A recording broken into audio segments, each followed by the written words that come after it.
Dr. Eric Kelly III and a host of phenomenal speakers from all around the globe for this 7-day virtual event that you don't want to miss. The mission of the Black Business Expo is to raise scholarship money from kids all the way from high school all the way from college. The Black Business Olympics is one of the largest Black business showcases in the world. It is an opportunity for businesses and companies to showcase their businesses globally. We are going to be giving away laptops up to $5,000 away to students. Again, I'm Olivia Appleberry, the founder of 2 Cents Finance and one of the speakers for the expo. I am so excited to see you there. For more info, go to www.blackbusinessexpousa.com or call 919-308-9090 and hope to see you there. I am Black Business. From the moment I wake until the time I sleep.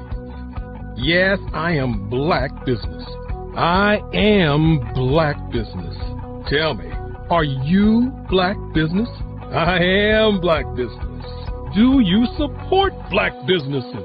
Listen, I support Black business because I am Black Business. Black Business Expo, one of the largest business showcases in the history of Black business in the world. The world! Sign up today at www.blackbusinessexpousa.com or call 919-308-9090. I am Black Business. I am Black Business. From the moment I wake until the time I sleep, I am Black Business. I am Black Business. Are you Black Business? I am Black Business. Do you support Black businesses? I support Black business because I am Black Business. Black Business Expo, one of the largest business showcases in the history of Black America in North Carolina. Join Dr. Eric Kelly III and a host of phenomenal speakers from all around the globe for this 7-day virtual event that you don't want to miss. The mission of the Black Business Expo is to raise scholarship money from kids all the way from high school all the way from college. The Black Business Olympics is one of the largest Black business showcases in the world. It is an opportunity for businesses and companies to showcase their businesses globally. We are going to be giving away laptops up to $5,000 away to students. Again, I'm Olivia Appleberry, the founder of 2 Cents Finance and one of the speakers for the expo. I am so excited to see you there. For more info, go to www.blackbusinessexpousa.com or call 919-308-9090 and hope to see you there. I am Black Business. From the moment I wake until the time I sleep. Yes, I am Black Business. I am Black Business. Tell me, are you Black Business? Black Business Expo, one of the largest business showcases in the history of Black business in the world.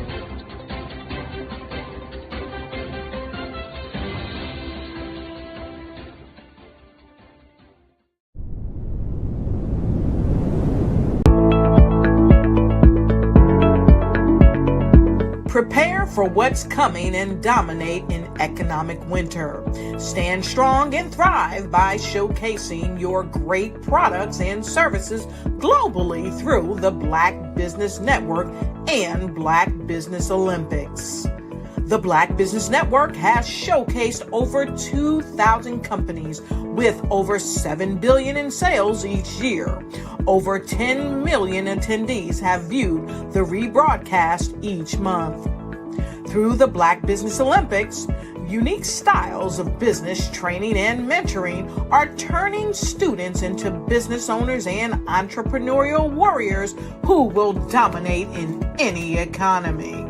Gain the ultimate advantage of the Black Business Olympics, 7 days of unbelievable topics and speakers speaking around the globe. Donate your time and experience to provide expertise and scholarships to students worldwide and change the world. Now, more than ever, new insights, tools, strategies, and capabilities are needed. This is your chance for a major presentation to the world. Fill out the form and join the more than 2,000 speakers who have presented to over 200 countries. Join the Black Business Network streaming live into the Metaverse, STEM City, Black Multiverse Enterprises, Hulu, Amazon, YouTube, iHeartRadio, Apple, Facebook, LinkedIn, Pod TV, IBM TV, Spotify, and Google Podcasts. Sign up today. Spaces are limited, and we will see you there.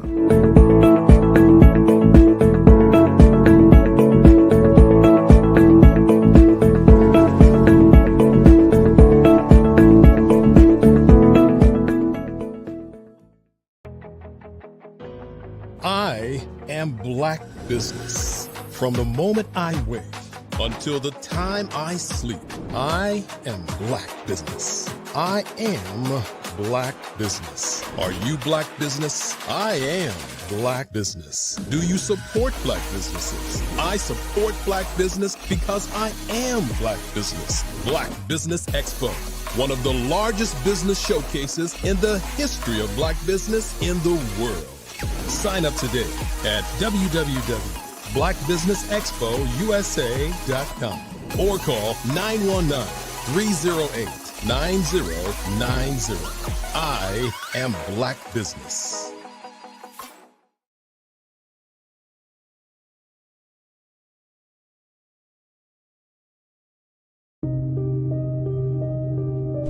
The Black Business Expo is changing my life. This year, they are giving away laptops and even $5,000 in cash to students just like me. I'm Alexis, and I want to go to college to fulfill my dream of becoming an entrepreneur. Help the Black Business Expo going to www.blackbusinessexpousa.com and also becoming a vendor, a sponsor, or donating.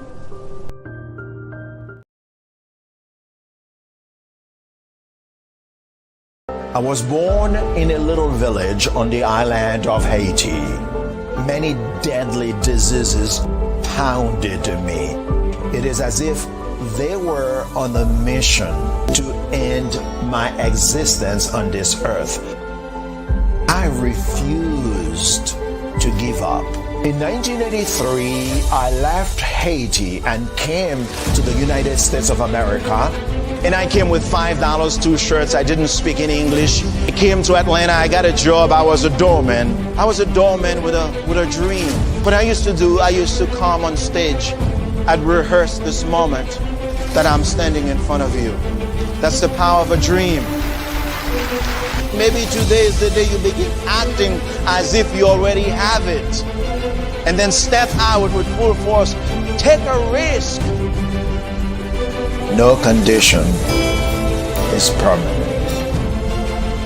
Don't let your situation distract you. You are chosen.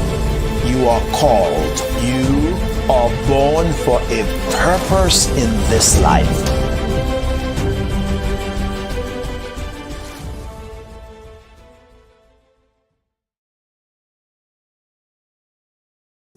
Follow the Brand TV broadcast host, Grant McGaw, as he visits with top executives and entrepreneurs to find out their secrets of success with their personal brand. Follow the Brand TV broadcast host as he focuses on brand development to build better relationships, bring value to your business, relationships, and career. You will enjoy listening to each episode that is tailored to speak to you directly. If you're looking for this type of clarity in terms of building your brand, you have tuned into the right station. Each episode will help you to shape a conversation in the 5-star BDM network of 20,000 professionals and become a springboard for your corporate engagement and business opportunities. Each guest will frame their story in the areas of personal branding, business development, career development, financial empowerment, and technology innovation. Grant McGaugh explains why he is the CEO and owner of his own professional career. Grant is an accomplished business leader and entrepreneur who wants to give back to individuals to grow their personal brand strategy. Tune in as he weaves his story about new possibilities, while to you exceed expectations. If you love storytelling, this show will make for fun.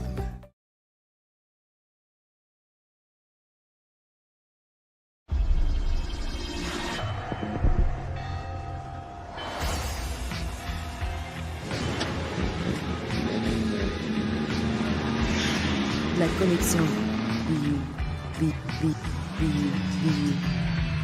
La connexion BU.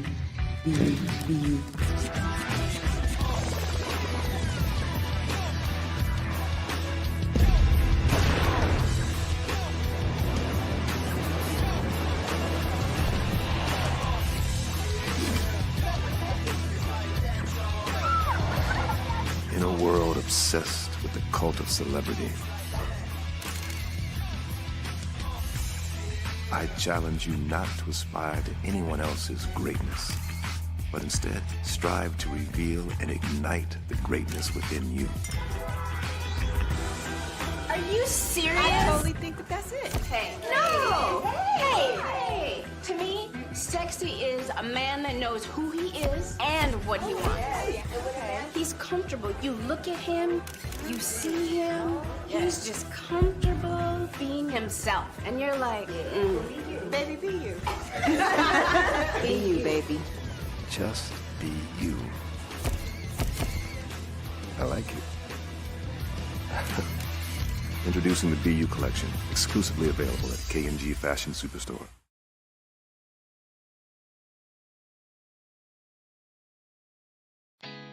Did you know women represent just 3% of Fortune 500 CEOs and less than 15% of corporate executives at top companies worldwide? Have you wondered what the secrets are to getting into the top ranks, whether in the private or public sector? Do you want to figure out how to stop being held back in your career or passed over for promotion? Then you're in the right place. Hi, I'm Dr. Madeline Ann Lewis, President and CEO of the Executive Women's Success Institute. I have decades of experience in the military, the federal government, and corporate America, and my mission is to help women succeed and tap into their full potential. I want to reach 1 million+ women around the world to become the leaders they are meant to be. So if you want to move into a management or executive level position, or maybe you are a female veteran transitioning out of the military into business entrepreneurship, then reach out to the Executive Women's Success Institute at 301-693-3284. Let us get you on the fast track to success.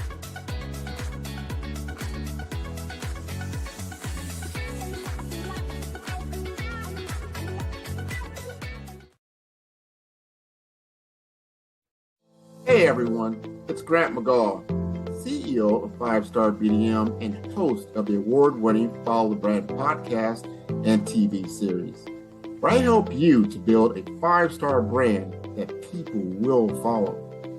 My genius is personal brand development through intelligent communication and helping you achieve your business and career goals. I am a requested speaker on digital technology and brand development issues. I want to work with you to increase the value of your current opportunities while attracting new ones. Every one of you is unique, and we all share challenges that can be addressed through smart branding. As a super connector, I work with you as an executive coach to guide you along the complicated business and career development road, providing the enhancement tools and information you need to succeed. Together, I will help you succeed in today's challenging business climate. I will evaluate and measure your progress. Best of all, I am right alongside you every step of the way. Build the brand called you. Genius is coming. Over the past few years, we've seen the growth of existing and new initiatives focused on financial inclusion, building global networks, and reducing the wealth gap in response to the idea there's not enough seats at the table. Whether their outcomes are to increase the representation of Black executives on corporate boards, ensure an inclusive global economy, or to create new U.S. African commercial pathways, the strategies are often carried out by separate programs. The question is, should they be? With the continent of Africa being home to more than half of the world's fastest growing economies, the youngest workforce, over 400 companies generating more than $1 billion annually, 700 generating more than $500 million annually that are poised for growth, and being the destination of nearly $5 billion in venture capital in 2021. Diversifying U.S. and Africa commercial engagement by building bridges between African businesses and their U.S. diaspora should begin being seen as mutually beneficial. From helping to reduce Africa's enormous capital gap to catalyzing two-way trade opportunities, the COVID-19 global pandemic hopefully has taught us that global challenges and opportunities are more interconnected than we thought. During the pandemic, African companies like Unicorn Flutterwave, insurance provider Reliance Health, ride-hailing app Yasir, and 54Gene, the continent's first bank of DNA on people of African descent, proved that when African companies have access to networks, capital, and information, they grow big, grow fast, and create solutions that are valuable to the world. This is why Be Direct was created. We are the first U.S.-based but African-centric board preparedness and board search company designed to connect U.S. Black talent and corporations to African businesses.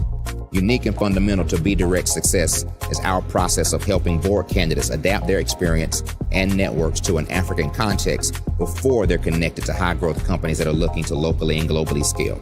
From our focus groups with African business execs and government leaders, we don't ignore the sentiment that business is easy, but people are hard. Having a pool of board candidates with hard-to-access networks and extensive experience across the business life cycle, including successfully raising capital, is table stakes for an initiative like this. So yes, we have that. But corporate or entrepreneurial success in the U.S. does not guarantee success in Africa. Developed alongside industry partners on the continent, our training program, Be Direct Prep, is designed to transpose their experience to create cultural comfort, understanding, and a commitment to helping businesses in Africa scale. Our board governance sessions are African, continental, and country-specific, integrated with cultural awareness and dexterity training, masterclasses led by African industry execs, and mentoring and coaching from African continental-based facilitators. But even more unique to Be Direct Prep, we cap off our training program with an immersion trip to help candidates that have not been to Africa before see and feel Africa's complexity and opportunity from African soil. We all know traditional network-based board placement has historically left a lot of us out of ever really being in the paid board pipeline. Our strategy supports the work of many great organizations that are successfully filling seats at U.S. board tables by creating more tables for those that are still left on the sideline. It's time to start seeing the role and value of U.S. Black talent and businesses on the continent of Africa differently. Old perceptions and habits limit economic inclusion. Let's transition Black talent and the African businesses they will support from the periphery of the global economy to its core. Living in a global lockdown, we all know now how fast local and global economies can change, and see the value of having businesses that hire, strengthen local value chains, and even grow globally.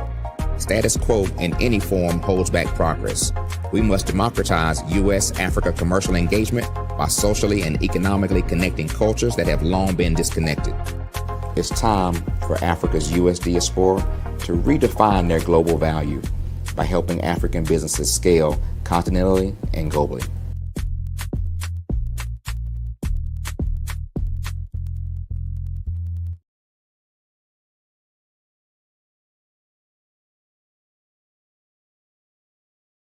phenomenal Tanya T. Wise, who is here from the great state of Maryland. Tanya, welcome and thank you for being with us today. Can you indulge our audience a little bit and tell them just a little bit more about who you are and what it is that you do? Well, I love being able to talk to people and have a magnetic attitude, being able to just show them. So I always like to say, level up is Coach at Tanya T. Wise here. So can you tell our audience, just give them a teaser about what your presentation will be about? So my philosophy is that we should all be living our dream life. So tomorrow I'm going to talk about how you start living your dream life. What are some of the things that you thought about in your childhood that you just kind of let go and dormant? Wow. And I want to reignite that and just give you some pointers and some tips, some tools, some strategies to be able to start living your best life now. And guess what, Rhonda? And leave an inheritance for your legacy. Oh my goodness. Okay, I know that's resonating with a lot of people. I've heard that you have a dynamic coaching program. Can you tell us a little bit more about that? Absolutely. So our coaching program help people that have the lack of time, that lack strategies, and lack the confidence to go after their dream life. So we help them implement tools, we help them implement strategies, as well as give them resources so that they can live their best life now and leave that inheritance. Wow. Oh, I love that. I love the leave the inheritance part. Listen, you are dropping some major nuggets, and I know a lot of what you're saying is resonating with a lot of people, but I think we're all curious. How did you even make this transition into the speaking and coaching arena? What's the story behind this? So I started out in finance, and I realized that a lot of people don't necessarily go after their dream life because of the lack of finances or the education behind finances. But it wasn't until I lost my firstborn, my only son, that life changed for me. And where I was going after it all, living the corporate life, hit my 6-figure income and living in my dream house with my dream man, driving my dream car. I nearly lost it all when I lost my son. And so I realized it only takes one financial catastrophe that can change your entire life. That's what made me start All New Beginnings. Because no matter what's going on in life, there's a new beginning. And because of that, we develop a program called Wise Minded. My little slogan is, don't just dream it, let's live it. If they want to connect with you or work with you, what is the best ways for them to be able to do that? Well, for my social media guru, you can connect with me on every single social media platform as Tanya T. Wise.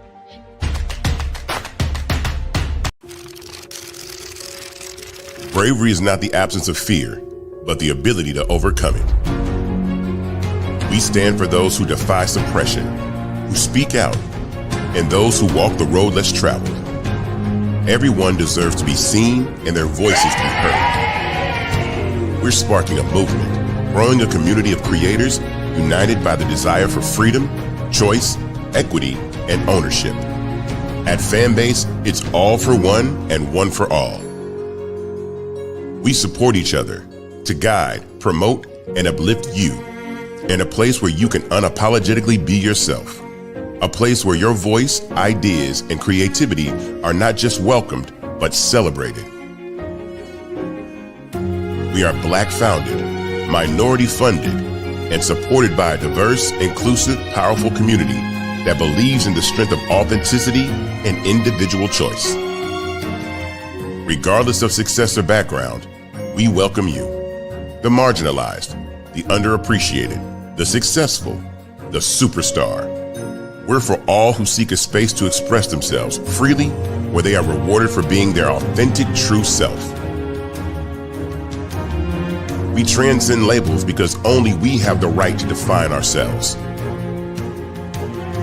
We are built for the brave, the culture, the creators, and for the future where everyone has a power to shape their own destiny, where all are empowered, voices are amplified, and freedom is embraced. For the first time, you have a chance to own the platform you helped make popular. It's a revolution, a movement in how we connect, create, and share. Everyone is a creator, and everyone has a fan base. Here, you can be you without limits.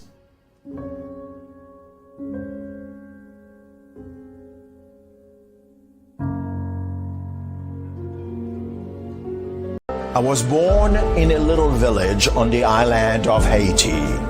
Many deadly diseases pounded me. It is as if they were on a mission to end my existence on this earth. I refused to give up. In 1983, I left Haiti and came to the United States of America. And I came with $5, 2 shirts. I didn't speak in English. I came to Atlanta. I got a job. I was a doorman. I was a doorman with a dream. What I used to come on stage. I'd rehearse this moment that I'm standing in front of you. That's the power of a dream. Maybe today is the day you begin acting as if you already have it. And then step out with full force. Take a risk. No condition is permanent. Don't let your situation distract you. You are chosen. You are called. You are born for a purpose in this life.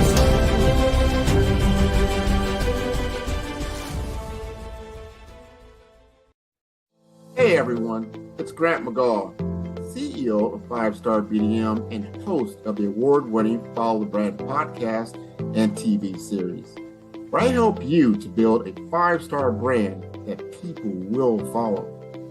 My genius is personal brand development through intelligent communication and helping you achieve your business and career goals.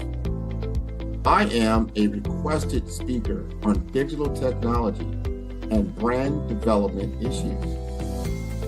I want to work with you to increase the value of your current opportunities while attracting new ones. Every one of you is unique, and we all share challenges that can be addressed through smart branding.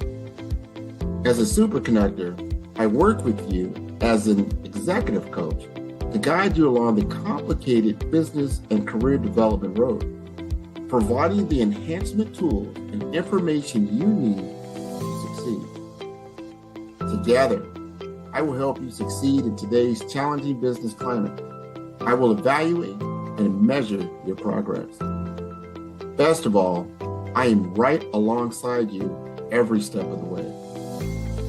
Build the brand called you. Genius is coming.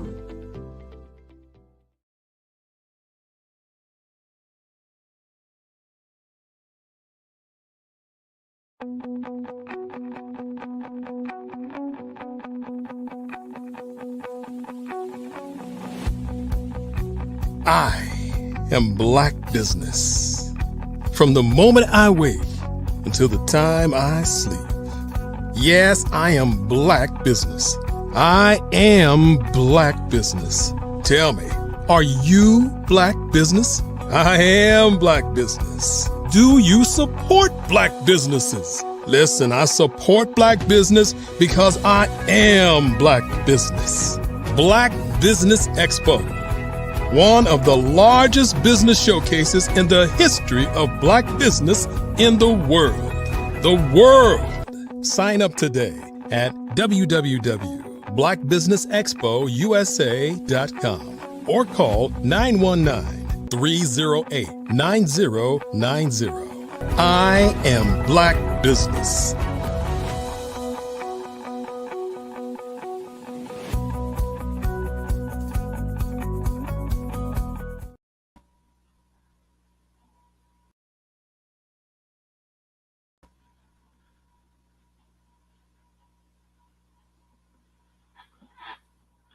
Good afternoon, business owners, entrepreneurs, thought leaders, and corporations. Welcome to the Black Business Network. My name is Kyle Freeman, and I'm your business moderator for this afternoon on the Black Business Network. The Black Business Network is a 24-hour business network showcasing Black businesses, owners, entrepreneurs, and thought leaders worldwide. We have speakers from North Carolina, London, Singapore, Africa, Japan, and cities all over the United States. The Black Business Network is a global community sharing its business knowledge to empower, inspire, and educate businesses about business. Today, I'm your keynote speaker. My name is Kyle Freeman, and I'm going to tell you a little bit about our company. The name of the company is called Legacy Wealth Capital Group. And basically, I want to first of all thank the Black Business Network. I also want to thank Dr. Eric Kelly for this opportunity to be able to talk with you. And thank you for being here listening to us today. I got started in business back in 1987, so giving up my age. But basically, after I was in the military, I wanted to come out and I wanted to make sure that I was able to do something. So I got into the insurance industry. And when I got into the insurance industry, they had a product back then that was called the Flex. And the Flex basically it dealt with insurance and mutual funds mixed together. And so because of that, I had to go back to school to learn how to get a Series 6 and a 63. And that's what intrigued me about what I'm going to be talking about today. My subject is venture capital. But getting into that part of the business and learning that we had to study for these different tests, Series 6, Series 7, it's kind of woke me up a little bit about becoming a stockbroker, wanting to get into investments and things like that. What I ended up doing is I got with a venture capital company. They taught me how to raise capital, and we did that for several years.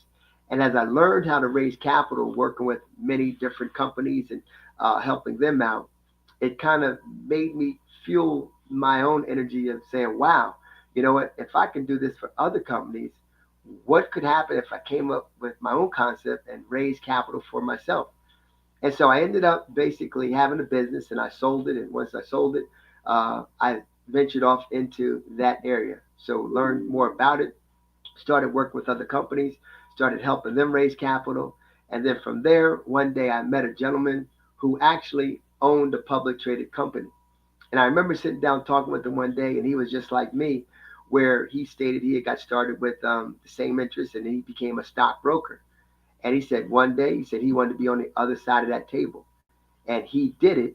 And so, matter of fact, he was the first gentleman who kind of really made me feel I can get it done. And I bought my first shell from him. Now, when I say shell, basically what it is, I bought what's called a public traded entity. And I bought that from him. But that's what kind of got me into where we are today. From there, I ended up basically, I signed a 5-year deal with a $125 million company. Once we did that, we basically started building our company around that. And what we did was we ended up raising capital.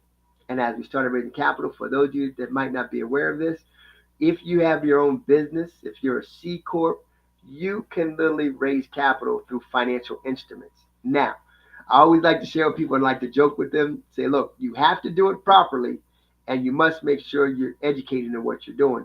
Now, I'm not saying you have to go to the Wharton School of Business or anything like that, but what I am saying is that please make sure you have legal counsel when you're handling something like this, okay? Make sure that they talk to you and walk you through the process and the procedures, and that's exactly what I did. I learned from, our company had an SEC attorney, helped us out, and we did we created what was called a PPM.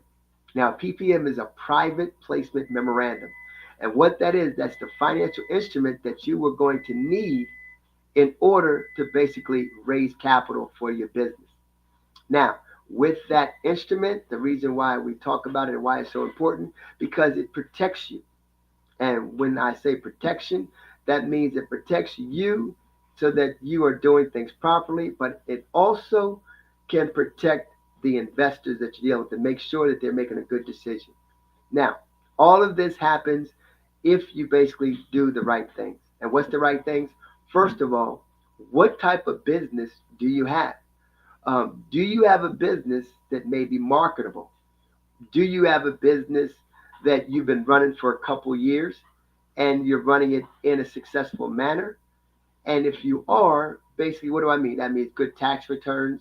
That also means that you have, 2 years of basically bank statements and showing that you can run a profitable business. Now, if you're able to do all of that and you think that you might venture off into this area, then what you want to do is you want to then go ahead and identify an SEC attorney, not just a regular attorney, but an SEC FINRA certified attorney. You want to have a conversation with this individual, sit down with them, and then they will guide you on the different financial instruments that are out there. For instance, there's what's called a Regulation CF. And this was actually created by President Obama back in 2012, where he created the Jobs Act. Now, if you're not familiar with that, go ahead and look that up. The Jobs Act, that is an instrument that created companies like Kickstarter, Jumpstart, GoFundMe, and it was put together to help small to medium-sized businesses raise capital for their company. There's also another financial instrument, which is called a Regulation D 504. That instrument is what we used as a company to basically raise capital. There's another instrument called a 506. There's a 506B and a 506C. You want to learn about that. And then also, too, the big boy, we call it the mini IPO, and that's a Regulation A. Now, these type of instruments are not the only ones. There are a few other ones out there, too. But these are the ones that can help you go from getting started and learning how to raise capital to basically doing what we did and taking your company public. Now, I say all of this and saying it again, do not venture in these waters unless you do have proper counsel. Also, what I would say is that is get some training on it.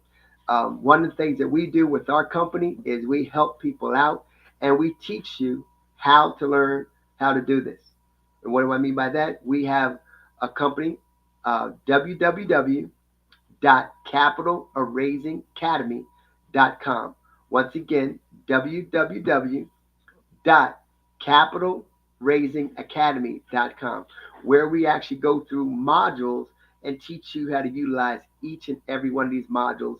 And again, you go through it and you learn. We have open discussions, and it's through your computer, which is basically you can be in the comfort of your home, comfort of your office, wherever on your phone, but that's what we do. We also have a podcast that we do on Thursdays. Every Thursday, we do a podcast so you can listen in. And you can also go to, it's on Facebook Live, but you can also go to it where you can go back and listen to some of the past episodes of what we do.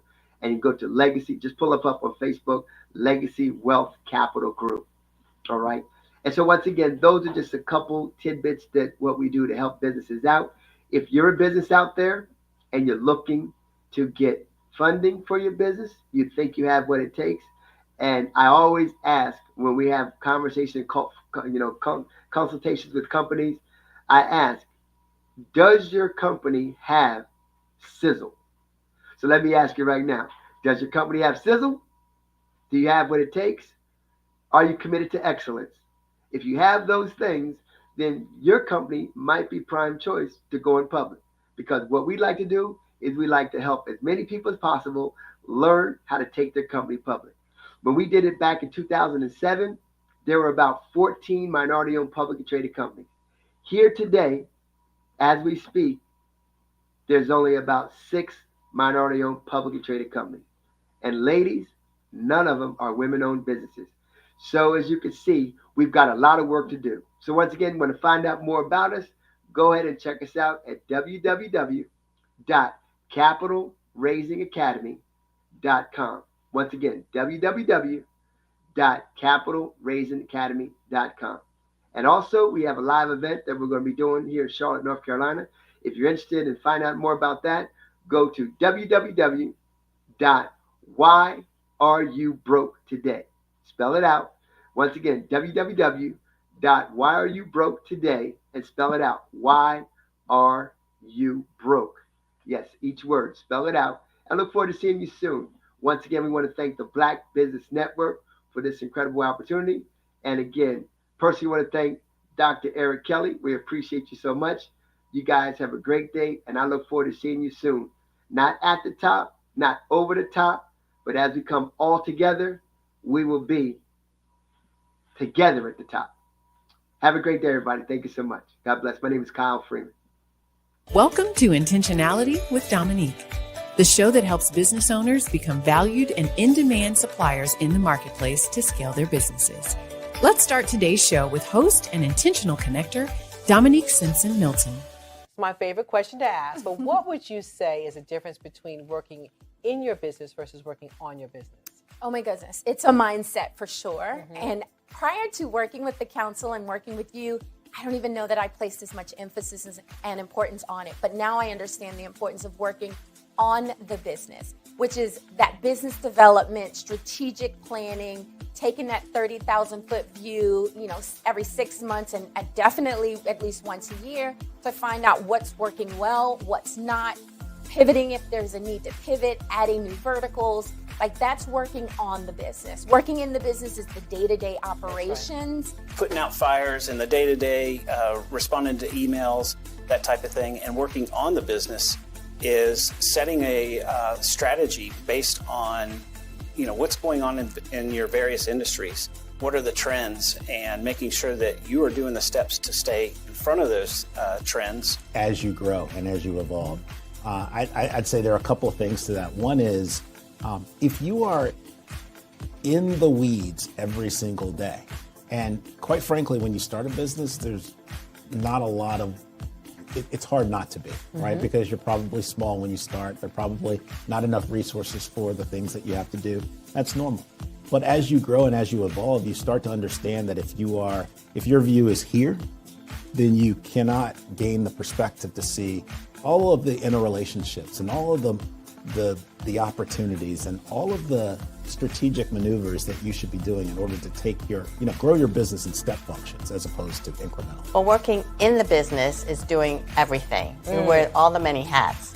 Working on the business is finding out what hat you like and then being able to put in processes, systems, people that will help complement your skills. Chasing the dollars, trying to make sure payroll is done. You have enough work to cover payroll and $2 or $3 in your pocket. The next thing you know, year after year, you're in a rat race.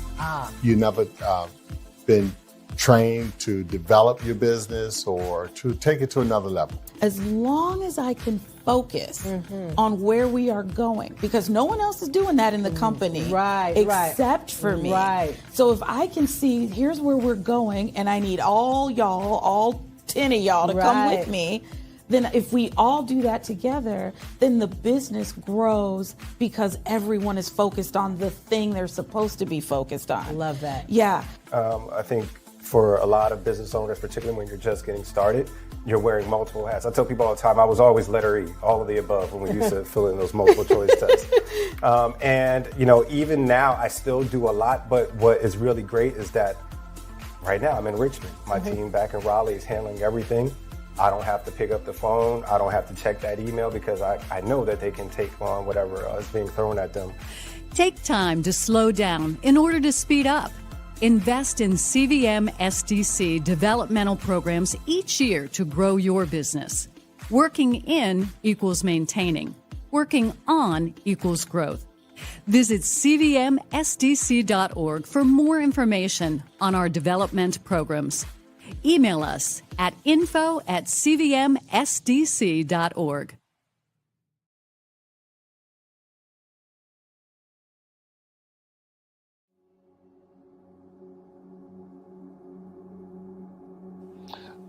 I was born and raised in southeastern West Virginia, the coal fields. My father was an AME minister. For me, I was very fortunate. Even though I grew up in the segregated South, I was surrounded by flourishing black businesses. Doctors, lawyers, bankers, dentists. They were all there and they were all successful. And I guess that's part of my dream, is to see that success come back. My name is Joseph Simmons, and I am the founder of the Center for Micro-Entrepreneurial Training. We have this moment in time where we can change the trajectory of people. And our focus is on women, black and brown entrepreneurs, and their access to capital, their ability to build thriving businesses, the ability to employ people. There's a study that showed that in those three communities, especially black and brown communities, $1 stays in those communities for 30 minutes. In white community, $1 stays in their communities for 8 hours. So think about it. For you in a black or brown community to get gas, to get food, to go to a restaurant, you've got to leave your community, take those dollars out of that community and take it to another community that's already being well served. So if we can reverse that, if we can go from 30 minutes to an hour to 2 hours, that's progress. That's what we need to do. I was with SCORE, and then in May of 2020, of course, the events happened in regards to the murder of George Floyd. The other thing that I was experiencing was the denials of federal funds for small businesses. And it revolved around one thing. These businesses were not being prepared for grants and for government programs. And I came up with the idea for the Center for Micro-Entrepreneurial based off those two things. Morgan Stanley had a report out in 2020, first quarter, and it talked about there were 3 groups that were massively devastated by COVID-19 on their business. That was 1, women, number 2, Black, and number 3, brown entrepreneurs. The research showed that they had less cash on hand, they had less opportunity to go into a bank and get money, and they were very dependent on family and friends to keep their business up and running. If we can focus on those 3 groups, then we can have a dramatic impact on our communities. Really, the focus is on 3 areas. And those 3 areas are 1, the people, number 2, the courses, and number 3, a support network. Here at CMAT, we will provide you with the fundamentals for generational success. And you will be creating a vibrant community by attending our 5-day immersive training course.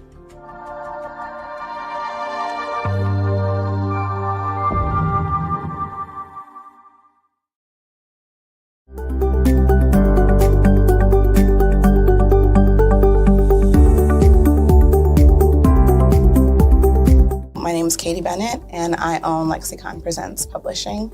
We are a publishing and media company that helps you take your story and share it with the world.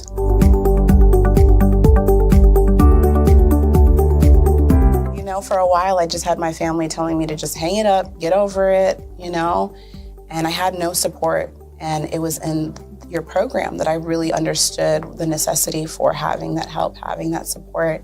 And so now I actually feel like a CEO as we scale, as our clientele changes, as my company is opening doors for other people to, you know, take care of their families. It's just completely changed from just a mom who was publishing books.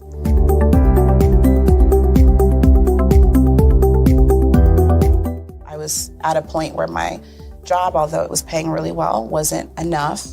And my business was always in the red, and I was tired of it. And so I came in just hoping to get some sort of help to just not end up in the red every month.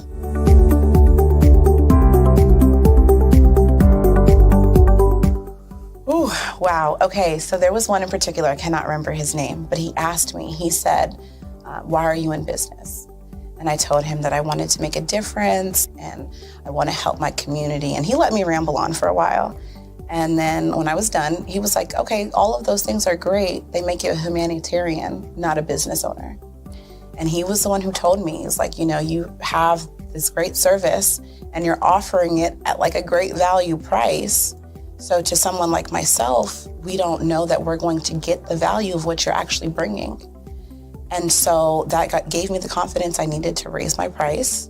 It gave me the confidence to go after my, you know, my actual client that I actually prefer to work with. And it really just changed everything for me. I don't think without him kind of giving me that push, I don't think I would have gotten to this point or position.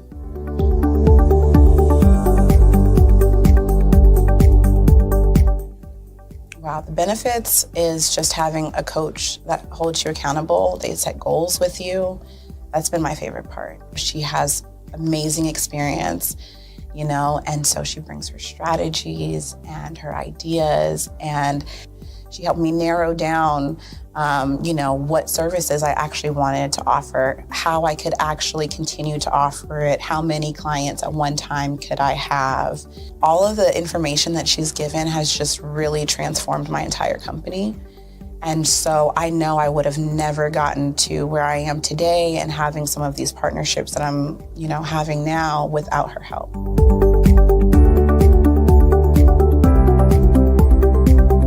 You're going to get information that you're not going to find on YouTube. You actually take the time to strategically give us the information, then give us time to actually apply it. I would also say that so that you're not just out on a ledge alone trying to figure this out. Like, you deserve to be in a community with other people who also want to grow their business.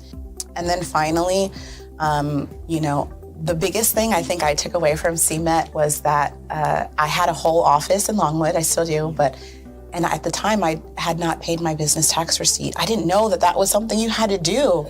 So that was like one of the first couple days of information. And I'm like, oh my gosh, let me go get that together right now. So I'm really glad that, CMET was there for myself. And, anybody else who has the opportunity, they need to do it.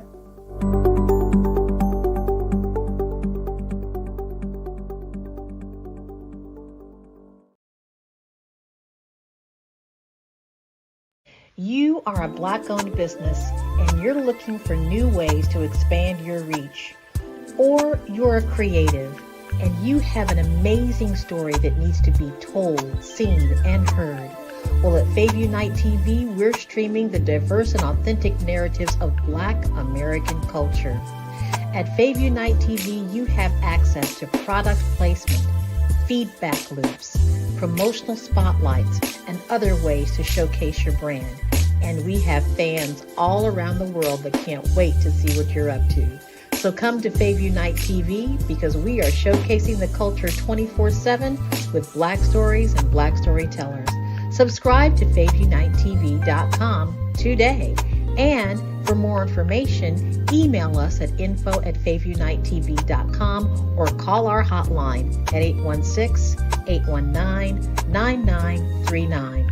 Fave Unite TV, one of the largest platforms showcasing Black American content in the world.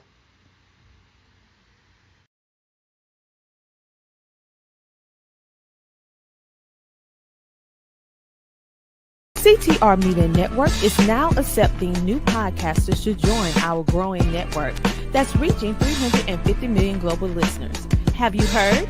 CTR Media Network offers podcast production, podcast training, distribution, and product placement. Book us for your next event or schedule an interview with CTR Media Network podcasters today. To learn more, go to ctrmedianetwork.com.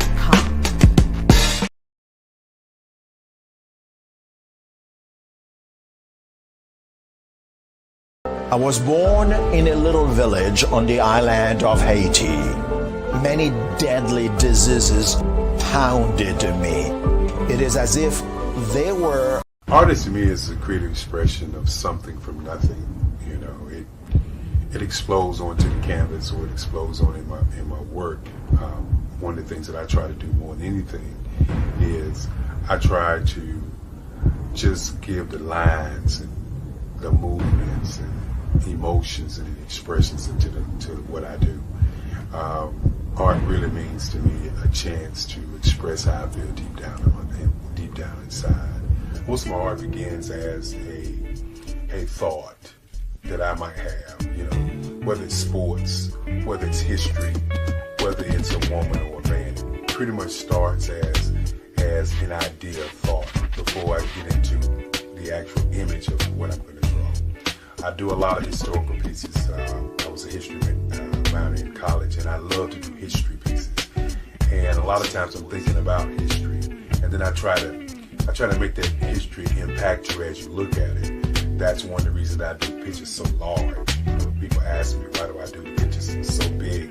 And I tell them, I want the piece to impact them as they're looking at it, to kind of dominate them, dominate their space.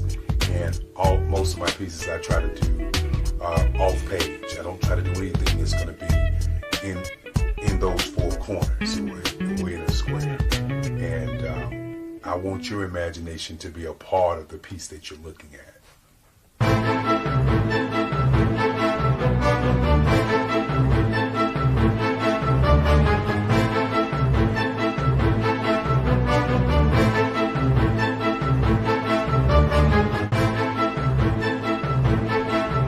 The way I feel when I'm drawing, when I'm creating something, is I feel free.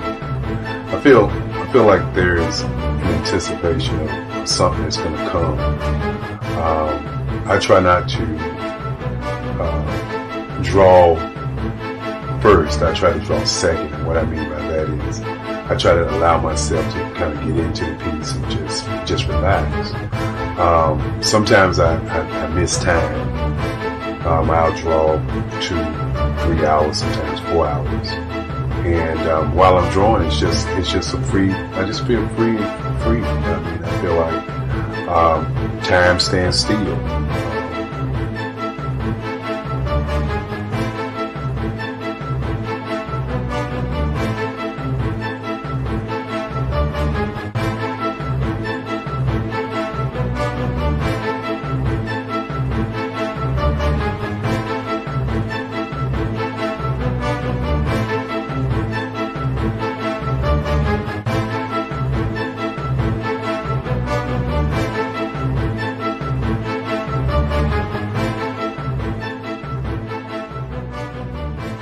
That's what it's all about in terms of the lines and the colors of my work, is to get an expression, to go deeper and past just what you see on the surface, but to go and try to find an expression that everybody gets a different taste of what that expression is, whether it's anger or whether it's being happy or whether it's being, kind of calm or nonchalant.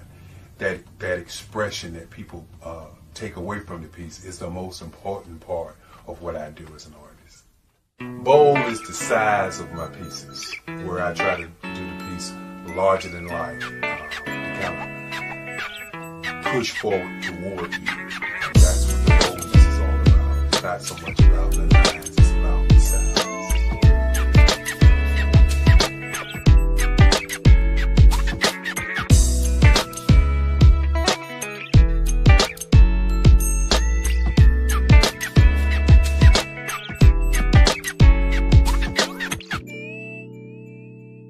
The Face of Change art show is inspired by my mother, but more importantly, it's a historical moment in time as the pieces depict different emotions and expressions of Barack Obama. The 44th president is indicative of the 44 pieces of art that I have done in this particular collection. When you begin to think about expressions and portraits, this is a portrait gallery of expressions of what transpired as Barack Obama ran for office. Some of the pictures are abstract and some are expressionistic. And I combined both of those forms of art to create this collection of art pieces.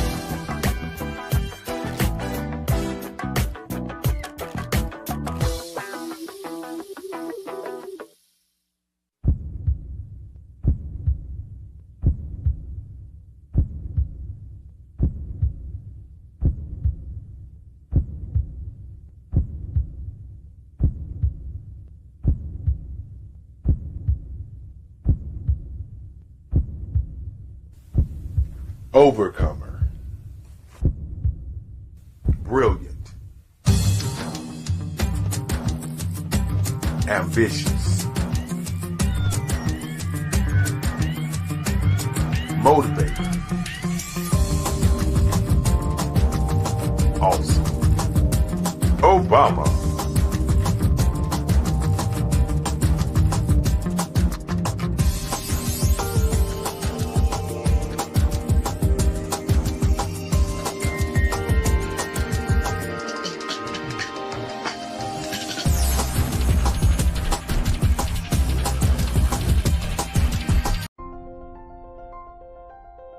What if you could build your own city?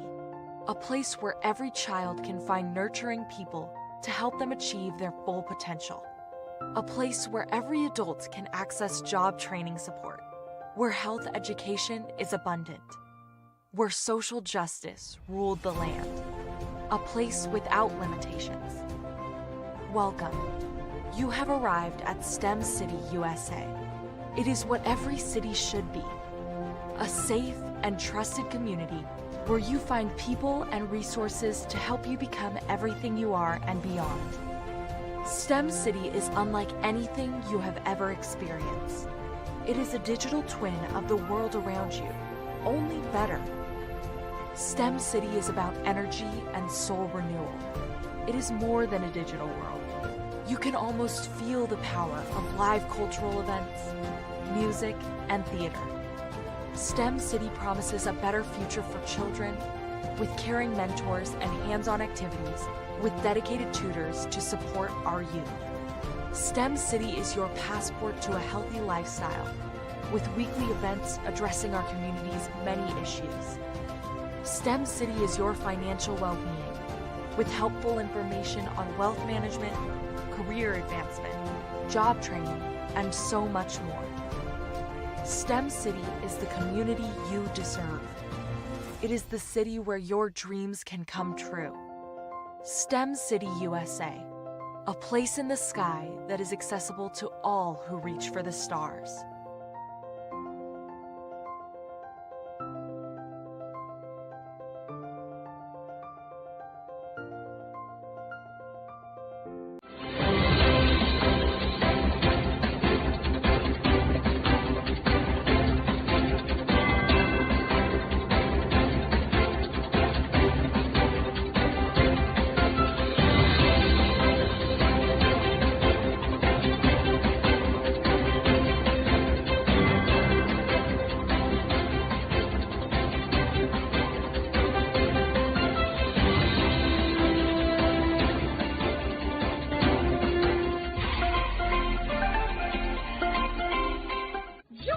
Dr. Eric Kelly III and a host of phenomenal speakers from all around the globe for this 7-day virtual event that you don't want to miss.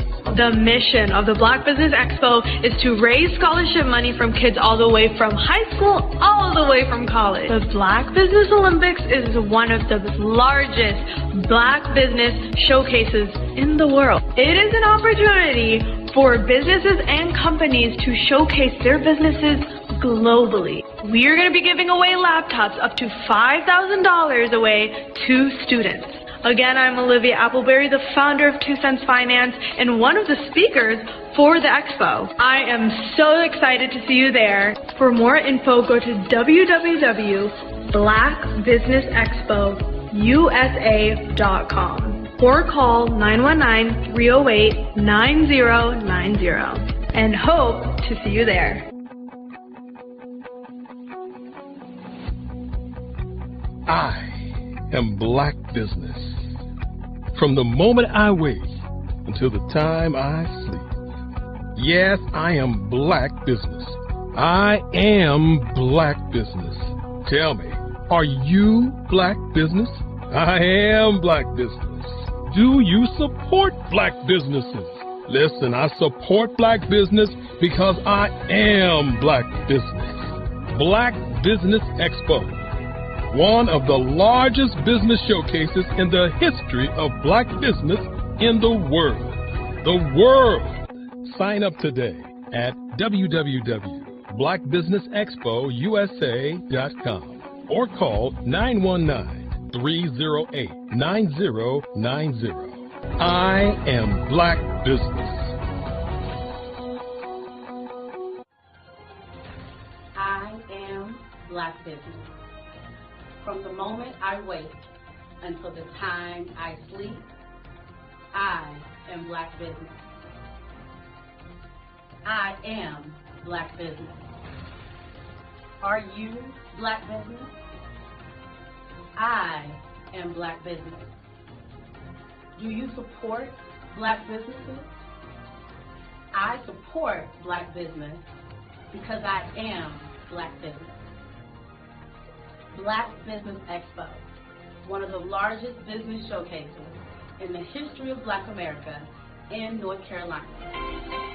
Join Dr. Eric Kelly III and a host of phenomenal speakers from all around the globe for this 7-day virtual event that you don't want to miss. The mission of the Black Business Expo is to raise scholarship money from kids all the way from high school all the way from college. The Black Business Olympics is one of the largest Black business showcases in the world. It is an opportunity for businesses and companies to showcase their businesses globally. We are going to be giving away laptops up to $5,000 away to students. Again, I'm Olivia Appleberry, the founder of 2 Cents Finance and one of the speakers for the expo. I am so excited to see you there. For more info, go to www.blackbusinessexpousa.com or call 919-308-9090 and hope to see you there. I am Black Business. From the moment I wake until the time I sleep. Yes, I am Black Business.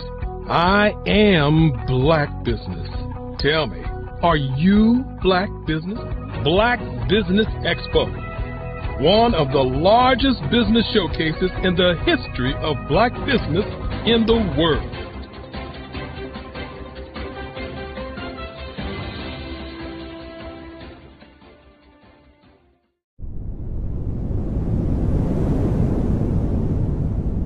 The Black Business Expo's mission is to raise funds for high school seniors going to college or K-12 entrepreneurs.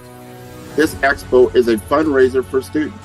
Please, you may go to www.blackbusinessexpousa.com to donate to the scholarship fund or use the Cash App at $BBXUSA. Our goal is to give laptops and up to $5,000 to 10 students. Students can register online at www.blackbusinessexpousa.com. Every dollar counts. Please donate to the Black Business Expo USA Scholarship Fund.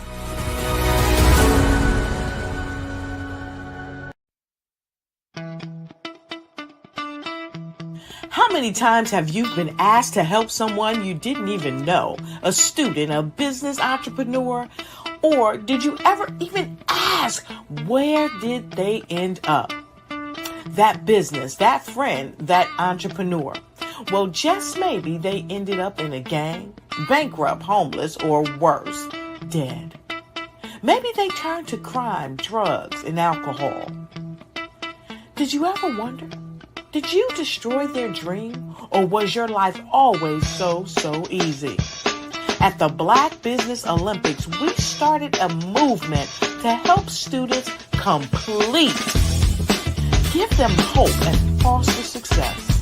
Help them to leave their dreams of providing laptops, computers, and up to $5,000 in scholarship funds. Today, we ask you to help a student, a business owner, or an entrepreneur to realize their dream by sponsoring them, supporting them, and buying from them. Consider this. With $1.6 trillion in our Black community, we only ask for a small donation for our students, our businesses, and our entrepreneurs. And you can change a life today. So I ask you, what are you going to do? Sit on the sideline and watch our students in high school be leaders, miss out on their dream from lack of resources? Or are you going to donate to the movement and change their future and yours as well? Give us a call today at 919-308-9090. Change their life by investing with action to the Black Business Olympic Fund. The Black Business Olympics, one of the largest business showcases of Black business in the history of the world.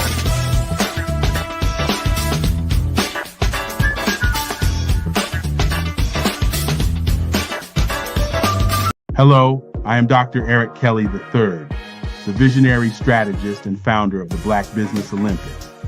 I invite you to showcase your Black-owned businesses on the Black Business Network global stage. The Black Business Olympics is a global Black Business Network platform that propels Black-owned businesses into the international spotlight. By showcasing your business on the Black Business Olympics platform, you can reach a worldwide audience of potential customers, partners, and investors. You can also establish yourself as a thought leader, an expert in your field, attract lucrative partnerships, and more speaking engagements. In addition, the Black Business Olympics platform provides a valuable opportunity to connect and collaborate with like-minded entrepreneurs and business professionals from around the world. This can lead to new business opportunities, ideas, and relationships. Finally, by sharing your story and expertise on the Black Business Olympics platform, you can inspire and empower others. This is a powerful way to make a positive impact on the world and leave a lasting legacy. If you are a Black-owned business owner, I encourage you to seize the opportunity to showcase your business on the Black Business Olympics platform. It is a once-in-a-lifetime opportunity to make an indelible mark on the world. Be one of the 1,000 visionary entrepreneurs who are changing students' lives, shaping industries, and leaving an unforgettable legacy for their families. Unleash your voice on our global stage and watch your business thrive. Black Business Olympics is one of the largest Black business showcases in the history of Black business in the world. Yes, the entire world. Just give me a call today at 919-308-9090.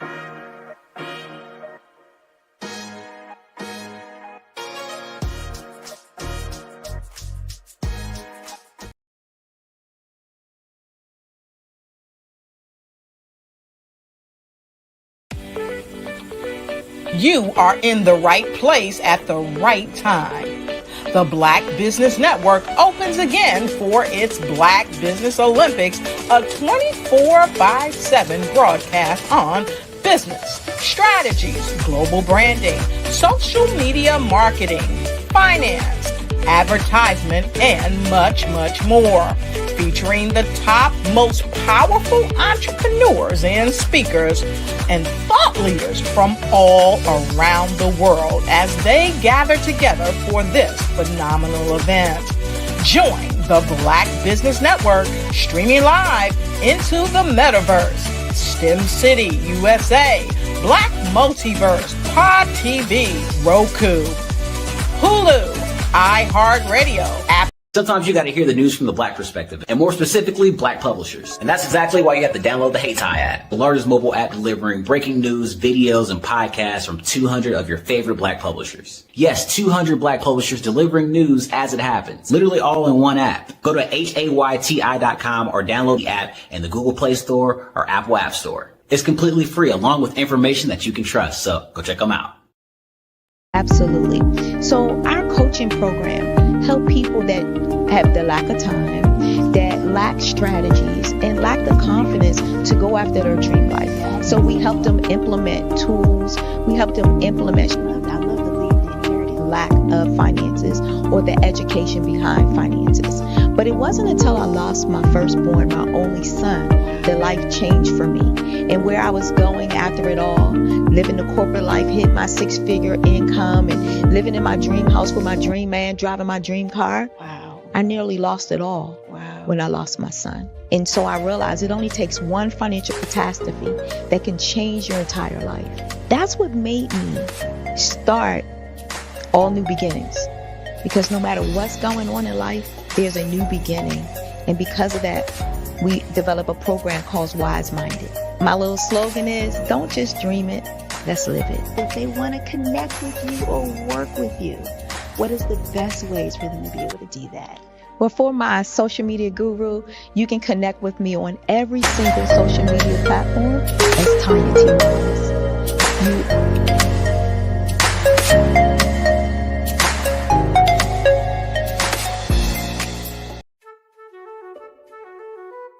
This is Dr. Arnold T. Petsworth. He's the owner of Petsworth Vet World, a veterinary clinic in Hopton, Connecticut. His patients include dog, cat, frog, fish, Goldie, dog, and this alpaca. Due to doctor-patient confidentiality, we can't tell you their names. Business at Vet World was steady, and then quarantine hit. Neighbors brought new four-legged friends into their homes.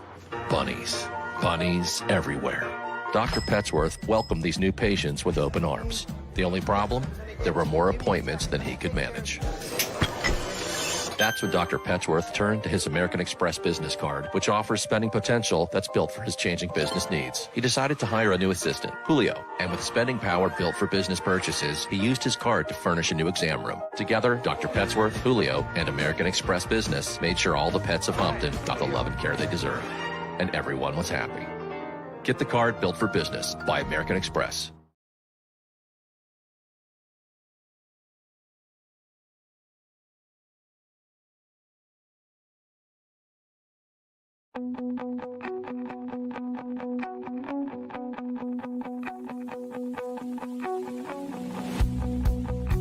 I am Black Business. From the moment I wake until the time I sleep.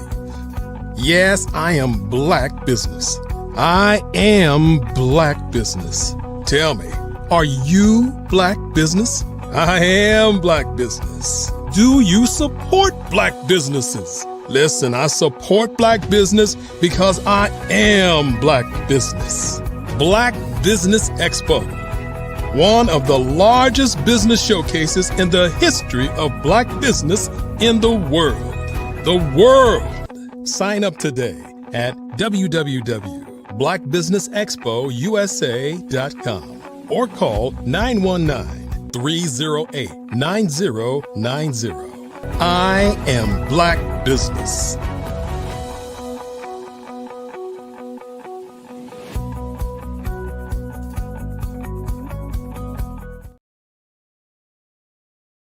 For today, I'd like to welcome you to the Black Business Network.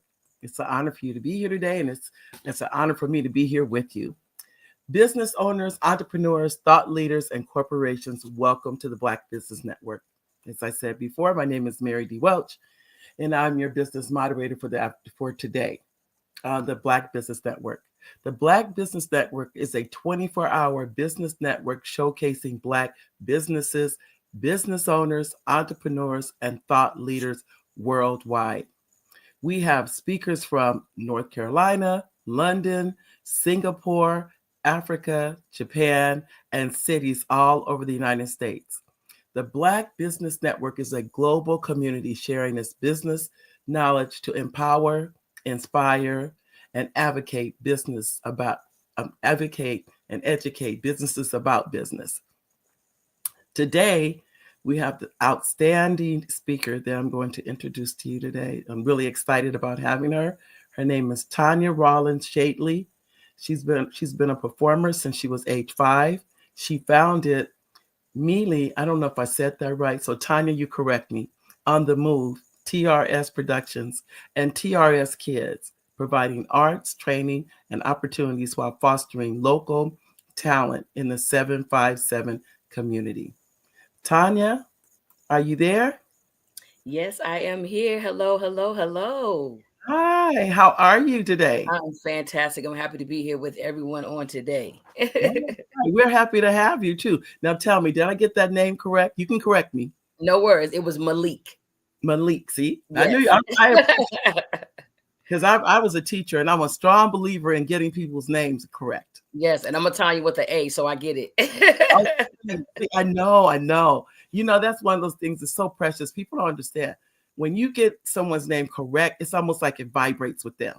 Yes. And when you don't, they don't realize it, but it's like, they missed it, you know? I get it. No harm, no foul. Correct. Well, tell me a little bit about you.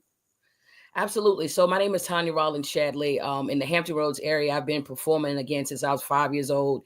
The bug bit me early at the age of 8 on the campus of Norfolk State University. Behold the green and gold. And the bug bit me then, and I knew that I wanted to be able to go into performing arts for a career, even at the age of 8, because it was something about being able to sing something or say something and transform the way someone felt, make them laugh, make them cry. That connected with me even at a young age. So I've been in performing arts literally over 3 decades now. Wow, that's crazy to say out loud. But I'm very excited to do what I do in the Hampton Roads area and beyond the Hampton Roads when it comes to performing arts, but also more importantly, making the arts training piece accessible to Black and brown faced little young people, as well as community members. For me, it's accessibility and using the arts to tell those really strong narratives and stories that come from the communities that look like me. Well, tell me, what inspired you to create? What was your inspiration? Absolutely. So TRS Productions started because, again, I had a trajectory which I thought I would be going to the Governor's School for the Arts. That's where I was attending classes when I was in high school. And so being a part of that training program was pivotal for me because I had been in a previous training program on scholarship. But when that scholarship went away, the access to that opportunity also went away. And so that was something that stuck with me again at a young age. So being a part of a quality training program during high school with the Governor's School for the Arts opened so many doors for me because it gave me direct access to that training program. And it was affordable because it was free. It was very competitive. You had to audition to get in. But once you were in, there was free training. And you had people from New York and other performing arts entities that were coming to be teachers and instructors. And these are people that literally could have been on Broadway themselves, but were choosing to use their skill sets and their talents to pour into young people in the community. And so that's really why I started TRS Productions with my first concert back in 2006. I had 22 people in the audience. I had more people singing the songs than I did in the audience, just about. But I always take pride in humble beginnings because I've been able to go from, a house of 22 to selling out a house of over 900. So grateful for all of that growth, as well as learning about business along the way. Well, I can tell you, because this is what I tell people: start where you are. Start where you are, because people don't realize it takes time to grow. It doesn't just absolutely night. So you did exactly what you did it the right way. Let me tell you. Just start. Because we think it's some miracle or something, but just start where you are. And I really appreciate that. Thank you. Can you share the mission behind the TRS Kids and the key programs it offers for young performers? Absolutely. So TRS Kids, with our mission, is to provide quality training to underserved youth within the Hampton Roads community between the ages of 5 and 17. Now, the goal with our program isn't to make little artists, right? It's to help them be well-rounded young people to have the confidence to walk into any space, be it audition, be it an interview, or be it the boardroom. Hello. Yes. They have to understand that they deserve to be in that space, so they walk into that space differently. So whether I'm working with one of my TRS kids and getting them prepared for the Governor's School for the Arts, right? And that opportunity to audition for different other opportunities, it prepares them to walk into that room differently when they have the mindset of you are what they're looking for. Right. You have what they want, like, especially when from a director standpoint. And when I'm talking with, whether it be adults or student clients that I work with, is that conversation of when you all come into my room to audition, I really want you to be the one I'm looking for, because otherwise I have to keep auditioning and keep searching. So when you kind of shift your mindset, right, that helps build your confidence. And then you walk into that room like, okay, let me show you what I got. You need this. To be honest with you, I think it's a lot of adults that need it. Yes. Yes. I work with that because I do pitch coaching as well. So to help people successfully pitch their businesses for funding and things like that. And a lot of that is getting on that other side of things, right? Changing that mindset, starting there. That's wonderful. So it's really what you're saying is that confidence that whatever it is, you're in the right space. You don't ever have to make yourself small or anything like that. You're where you're supposed to be, and be okay with that. Be okay with that, and don't doubt the spaces that you're in when you sometimes feel like you're not qualified to be in that. Because prime example, I attended a business conference, and I'm in a space where this business conference costs, these tickets are $500. I don't have that $500, but I got a golden ticket 2 days before the conference saying, hey, you've been chosen to get a golden ticket, so you get to go for the 3-day conference for free. Now, when I went in the building, it was a little intimidating because I'm like, man, but no one knows my ticket was free. I had a badge like everybody else. I was dressed the part like everyone else, right? And so again, sometimes we get into our own way of like, man, should I be here? And that, imposter syndrome is very real, especially within the African American community. And I want us to push past that because we deserve to be in those spaces. I love it. And the Should have fact been in that a lot of them already. it's true, but a lot, I think we, like you said, because you felt like you didn't purchase a ticket, you earned your ticket. That's what you did. You know what I mean? Your ticket was definitely earned, but we do it to ourselves. Sometimes I do believe you're absolutely right about that. There's no one doing it to us, but we're doing it. Do I deserve to be here? I'm going to be honest. I have an honorary doctorate.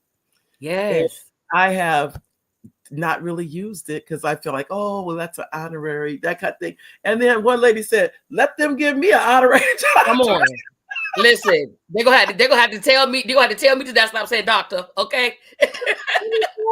You walk in that thing, sis. Absolutely. Like walk in that, because again, whether it be your skill set, your conversation, your expertise, the years you put into it, like that has earned you that title. So, it's time for us to walk boldly and confidently in the things that we have, and unapologetically as well. I'm heavy on that. So we'll be pushing that to you to all conversation, Miss Mary. I'm listening to, because I'm laughing at myself, because I have friends that keep telling me that. Like I said, you need to use that, because I'm also I'm an author and things like that, and I have it. But I'm working. I'm getting there. See, I'm listening to you. I'm like, okay. See, I told you I'm a confidence builder. That's what I do. That's why I said adults. I'm speaking for me. I don't think there's a day that, well, I know a day doesn't go by that every single day I'm reading something that's uplifting, something that keeps me going, because I don't know what I'm going to deal with that day. First of all, my day, it starts with prayer, but I also, and it ends with prayer, but I don't take the day for granted. But I'm always needing confidence. I don't think I've ever felt like I was so confident that I didn't need it. I think it's listen, I teach a whole confidence workshop, and I call myself the confidence queen, but I still have moments where I have to remind myself, like I tell people what I'm telling you is bouncing off the screen and coming back in my own face. But you know what I'm talking about. That's I think it's a constant. It's just a constant. Yeah. That's what it is. It's life. But how do you ensure that your projects are accessible and inclusive for all participants, especially in your TRS kids? Oh, absolutely. So again, we have an inclusive program. So differently able individuals are able to participate in our programming as well. So whether they come with wheelchairs, whether they come with, if they're on the spectrum or what have you, listen, we like to welcome them all. We keep the communication open with parents so that we're clear of what the needs of that student would be, or that participant would be, so they can get the most out of that experience overall with not overwhelming them. I have I'll say advantage a little bit of being a differently able mom. Some people say special needs. I say differently able, because we just have a different way of getting it done. And my son, been blessed. He just turned 18 this past Saturday on January 25th. And so being a part of total care for another, human being for that long of time, because he is non-ambulatory, non-verbal, he's total care. And so again, having to have a little bit of sensitivity when it comes to navigating some of the things that those individuals and participants may need. But I think, again, it helps us to also be compassionate in that space, because we understand that even as a differently able mom, my son still needs outside activities and things to be to participate in. So Malik, his wheelchair gets rolled on the stage just like everybody else. So we find ways to make it work, whether it be a communication board that presses the button that shares that Black History fact, or him rolling on and him dancing, playing that character. For example, we did a show Seussical 2 summers ago, and we actually built an entire Seussical hat, like Dr. Seuss hat, around Malik's wheelchair, and he played the hat of Cat in the Hat. So we got ways to get it done. But you know that, and I don't have to even tell you this, but you have given your son life. I'm not just saying you, but what you've done is said the community, that love. Absolutely. It's so, I mean, you can. And that was really the purpose behind Malik on the Move starting. It's named after my son Malik. We started going out into the community doing different things, and they were like, "Man, Ty, you guys are always out and about. Y'all at the park, y'all at the concert, y'all at the the festival." And I'm like, "What are y'all doing?" And so it started a conversation of like, "Hey, let me just kind of update you all as to how we're doing things and what's going on." And then it became, wait, now I can maybe get some resources and some other information to differently able parents. So whether that be where to go for incontinence supplies, or let's start a support group for the women that we can get together and kind of share information. And we just realized in that casual conversation, we were able to share a lot of resources amongst each other with women just meeting up that once a month. So we started a support group for the ladies, and we'll even sponsor certain things like a ladies paint night. So one night last December, we were able to do little paint packets. So we connected with Miss Danny Saunders, who led the class for us, and we jumped online virtually. I dropped off all of the packages for the ladies, and they were able to get together and paint and talk a little bit and sip a little wine, and it was a good time. We just kind of took a break from caregiving responsibilities. Right. But the cool part about it is my husband started a male support group, and it started out with being something just for like the differently able dads, but we realized there was such a need for just dads to be able to connect and have that safe space, especially as Black dads. And so he started the inner circle. No dad bods, only father figures. I love it. This is so thank you. They have a way of connecting with each other. And so the guys don't sit around like us ladies do and talk and eat and kind of share, but there's always an activity associated with their conversation. So whether they're axe throwing or doing a drum circle or something like that, then that conversation sparks. And again, safe spaces for our guys to get together because they need a place to vent as well. I'm just listening to you. I'm like, I just recently in the last weeks I spoke to a cousin of mine, and I mentioned to him that there was another cousin in our family. He wants to adopt a little boy. And I just said, and he has 3 girls, and he just wants that boy. And I understand that. And I said, well, you have a boy in our family, which is your cousin, and he needs a male figure. And he to me said, I never even realized that. I said, absolutely. Yeah. I'm not saying I didn't want to say don't adopt, but I'm saying you have someone that needs you right now. And in the interim of that, you'd be surprised how many of those connections, even within our local communities and things, right, where we can make that impact. And again, with TRS Kids, it is that like the partnership that we now have with TRS Kids and the Governor's School for the Arts. It helps level the playing field. So I tell my kids, and even the Governor's School director, Shelly Sihag, I'm so grateful for her because she said, Tanya, I see what you're doing. And like, how can I help? And I was like, if I had another place to rehearse the kids in the summer, we can get ready for their productions. That would help out tremendously. She was like, say the word. That's all you need, whatever else. And so again, it helps so that I'm able to give these kids the foundation coming into that program so that when they get to the 8th grade and it comes time for them to audition, I don't guarantee them a spot. But what I have guaranteed them is access to the door. Wow. That's a game changer, right? So when you get in there, you solidify your own spot, but you have access to that door now, guaranteed. So I'm excited about being able to continue to work with the young people in the area and in the community because we do festivals and we've been doing a big Juneteenth event, which has been growing the past 3 to 4 years now, working on that in celebration. So a couple other things coming up the pipeline. Well, as a founder of the organization, what specific challenges to differently able families face your organization that you aim to address? I know you mentioned that too. Oh, yes, absolutely. Okay. So definitely community supports, resources and information, because when you're a differently able parent, new to diagnosis or what have you, and they say, well, ask us anything. Well, you not really know what questions to ask. Like, I don't know this, right? So I don't know where to start. Tell me everything you think I should know, right? That kind of a thing. So we aim to address some of those direct concerns that our families have. And also we kind of paused a little bit in 2024, and mainly because the founder in me was struggling with the mom and the friend in me because we had some of our kids that are connected to the program that had passed away.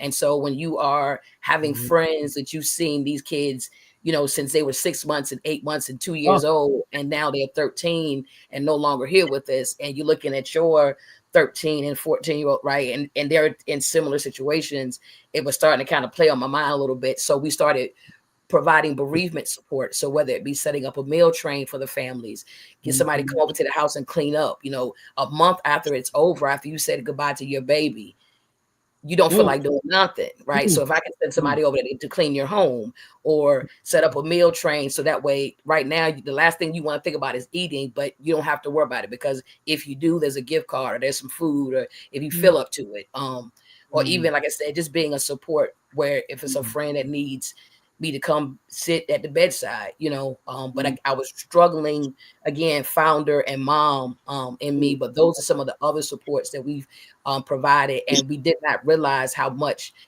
those bereavement supports we're looking to continue to add on to what we provide there for the bereavement piece, because again, as a differently able mom, we didn't necessarily want to think that, but as a founder, that is a wonderful support that we've been able to provide, that we want to continue to extend that as a resource to our families. Well, I can tell you, having been through loss and everything, grief, and this is what the doctor explained to me. He said, what you don't realize, and like, I'm sure you've heard that before, you can die from a broken heart. Yes. And I didn't realize, they thought I'm a wholehearted believer in that, especially when you have individuals that have been together and been married for 30 and 40 and 50 years, and then, he passes, and a week later or the next day or what have you. I 100% do believe that. I was widowed at 35, and I remember they had to take me to the hospital because I refused to eat. I didn't even understand. I was grieving, but I had no one in my family had ever passed. My mother, father, sister, brother, everybody was living. And then my husband passes suddenly of a massive heart attack. And my condolences. Oh, thank you. But I say that to say, people do not realize. This is the doctor told me. He said, the minute someone near you passes, your life is at stake. Yes. And don't make that. We know it, but we don't really know it. If that makes sense. Absolutely. Because they told me, they really stressed to me. They said, you don't realize that your heart, you can grieve so much, you're going to stop your own heart from beating. And I can only imagine what, again, with friends of mine with kids that are passing, right? We never know how long our kids when this journey will be here, but, and some of these were some really hard blows, and, you never want to look to even think, like that. So again, continue to provide those type of supports for those families, as well as just some fun stuff. We can get out, and bring the kids. My son, we started the kids locally here, being able to roll their wheelchairs and walkers on the skating floor at our local skating center here. That all started because of my son Malik about 8-9 years ago. And so can you imagine being a parent, not ever thinking you're going to see your kids skate, and then here I come talking about, come on, bring the walker and put them skates on them and get your camera ready. Oh my God, I think that is so, because those experiences are just about life. That's what it really is. That's why we said with Malik on the move, let Malik on the move, keep you on the move. We just find different ways of getting it done. That's all. I think it's wonderful. I really do. I think your energy and your commitment and your husband's commitment to the community. I'm giving you the hand clap. Thank you. I told the people I'm gonna be on TED Talk one day. This might as well be TED Talk, because this is worldwide. That's right. That's right. Worldwide. Don't worry about TED Talk. You were worldwide, right? Come on now. I love it. But I can tell I'm just so, like I said, when I say I'm honored, I'm definitely honored. Thank you so much. I would say, how do you engage the local community to raise awareness about the needs of of differently abled individuals? How do you do that? Again, some of the programming that we do in the community, whether it be partnering with local libraries here to provide programming and information sessions, and being able to really connect. I really try to keep a pulse with those differently able families on what their actual needs are. So whether it be estate planning or, planning post 18, because that's a different world. I literally just went through that recently, where now that my son is 18, you need to get guardianship. So I have to go to court and file papers and spend a bunch of money, right? But there are resources out there for us, for those that, will qualify. They don't have to pay that out of pocket. But again, having guardianship over your son or daughter once they turn 18, because you want to make sure that you can speak on their behalf, because they're technically considered an adult, and the person on the phone doesn't know that your child doesn't talk. Wow. So you have to have that in writing, and go through a whole process. So again, even some of the things that as differently able parents, we maybe didn't know, is providing that kind of information and accessibility. So if I'm having a conference at a workshop at the library or at the local recreation center, it brings those resources and information directly to the community, who is that audience that we need to connect. Because here's the thing, you may not have someone in your own family that has that situation, but it may be a cousin, a loved one, or what have you, or a friend that you're able to pass that resource along to. Because I'm also an author myself, and we wrote our first children's book. It's called Differences. Is a way of explaining, thank you so much, the different things that my son uses as far as his chairs. And we're working on the illustrations now for the second book, because at the time my second son was 3, but he came up with, he was trying to find out about seizures. Seizures sound really scary. So how do I take that and put it in the kid form? So we call it special shakes. So I was able to teach my 3-year-old what to do if his brother had special shakes, and he became my special shakes hero. So then we put a little song to it, and I'm working on the illustrations for the book and a little puppet show, because again, we could take these into the schools, daycare centers, and they could be at a grocery store and be like, mommy, they having special shakes. Oh, thank you, little Lisa, you are a special shakes hero. And literally, they may save a life, because that, yeah. I'm sorry, I didn't mean to interrupt you. I'm thinking, because I was I'm a retired teacher, retired educator, and one of my students did have a seizure in my classroom. Yes. And I remember all I told, because the students, of course, they're scared in that situation. Right. And I just told them, I said, he needs for you to calm down.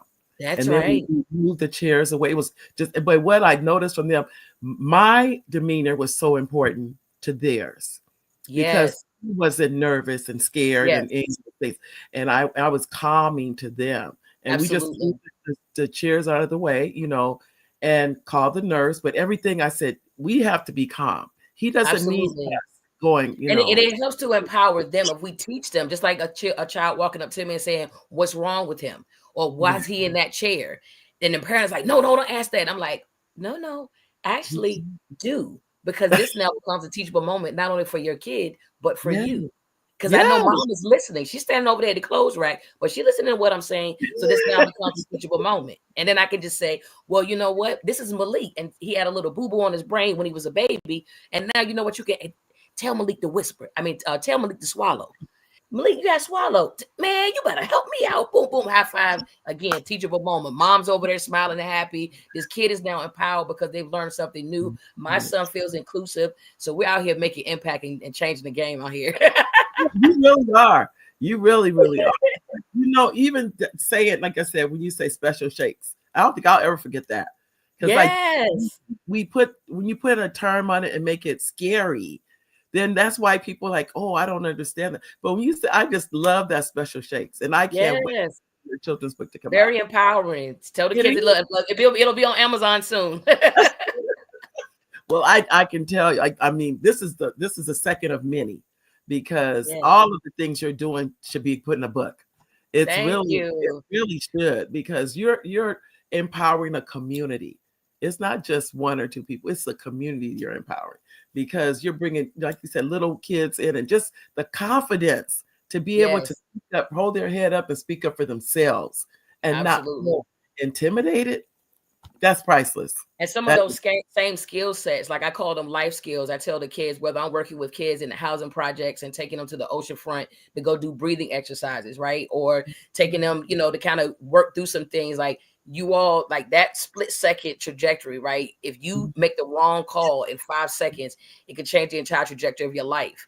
So I've got to give you life skills of putting you to your life tool belt that you can take with you, because there's not always an adult around to process these things. But I need you to stay locked in, because you got potential and you're going places, which means you got to be mindful of who you're around. So again, when you talk about even kind of going back to the conversation you were saying about your loved one and that pouring in thing, like we as community members, this is how we help get that thing. I have a very Black Wall Street mentality. That's why I created the whole Juneteenth festival, right? It is in that collaboration. And as long as I can show the community what we were able to do, then that is empowering them to know that we can do it again. Right. So that's why I put those in positions of power and those in different positions, whether it be the first Black fire marshal in the city of Norfolk, or the first Black fire chief, right? Or whether it be the mayor in Norfolk, or Virginia Beach's city council persons, right? Those individuals that look like these young people, I put them in front of them because they can see the potential, because they're like, wait, they lived out Curry Park too. oh wait, they lived out exactly. If they live there and they're where they are now, right? How far can you go? That's the challenge, to try to go farther than them. I think just knowing that it gives you like, oh, they did. It really like puts something in front of you as a goal for Absolutely those things.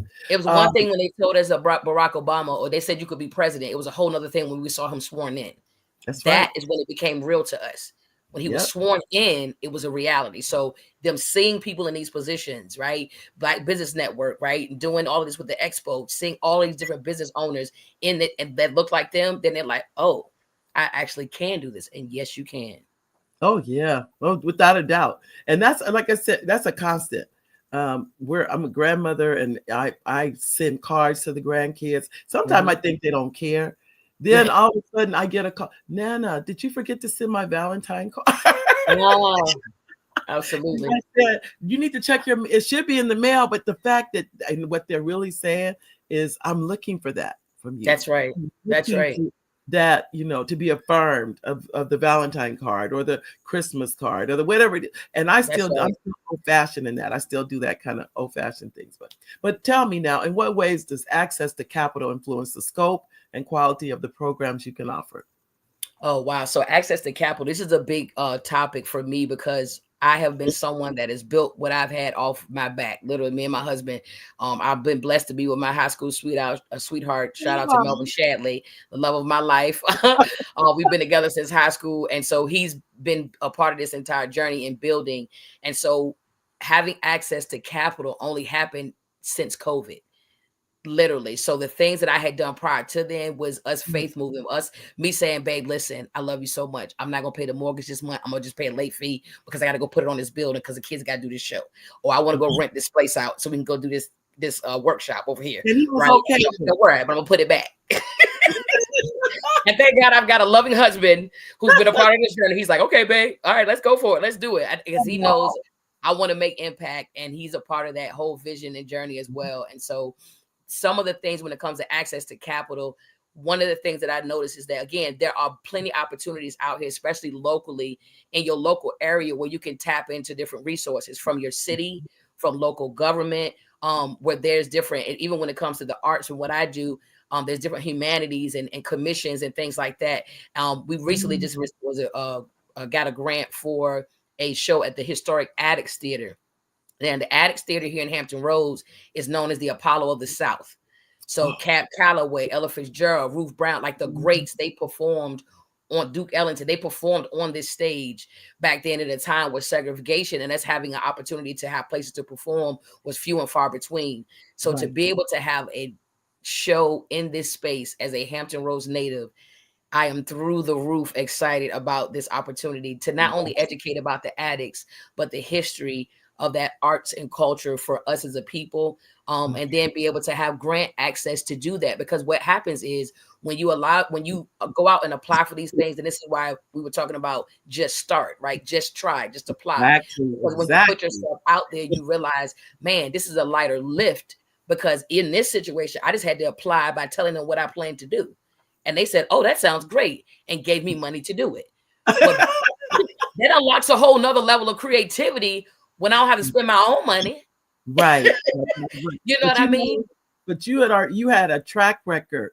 That's why what you're saying, I'm saying, just start, because you never know who's going to be willing to help you if they see you doing something. But if you never start, how many people have you met and they said, I have this idea, but I just didn't do it. Just start. I had people telling me last year at the Juneteenth Festival, they were like, Tanya, man, you guys did it right, because you built it to what it is. And by the time we were done, we had that thing on like 6 floors of the library. We had inside and outside. We shut down 2 streets, took over a park, like a whole big thing. And they were like, you did it the right way, Tanya, because you built all this. And then you invited, city council and the mayor and stuff to come. And they were able to be like, whoa, like, so now it's like, okay, now I'm building something. Now I can say, okay, this is what I was able to do with my pennies. Let's see what we can do with your dollars. Yeah. I love it. I love it, love it, love it. Well, keep doing it, keep doing it, keep doing it, because I know the community is in love with you. It looks crazy. I'm just getting started. I'm just getting rolled up, really. We're getting rolling. But still, it's you're making impact. You're Yes. making impact. Okay, if you choose to give a TED Talk, what message or thing would you want? Absolutely. Okay, So the actually, audience- we started a little bit on that a little bit earlier. My whole conversation and what I would love to share with this viewing audience is what happens when you get on the other side of yourself. There are negative people, there are naysayers, there are people that are right. But what if it's you that's in your own way? You're letting your fears, your anxieties, that self-doubt creep in and talk your own self out of different things and opportunities, right? Whether it be doors that have opened, windows that have opened, right? If you're able to get your foot in there, or get your elbow in there, you're supposed to be in there. Otherwise, it wouldn't have fit, right? So I think what the challenge is that I have for individuals is what happens. Let's explore what it looks like on the other side of you.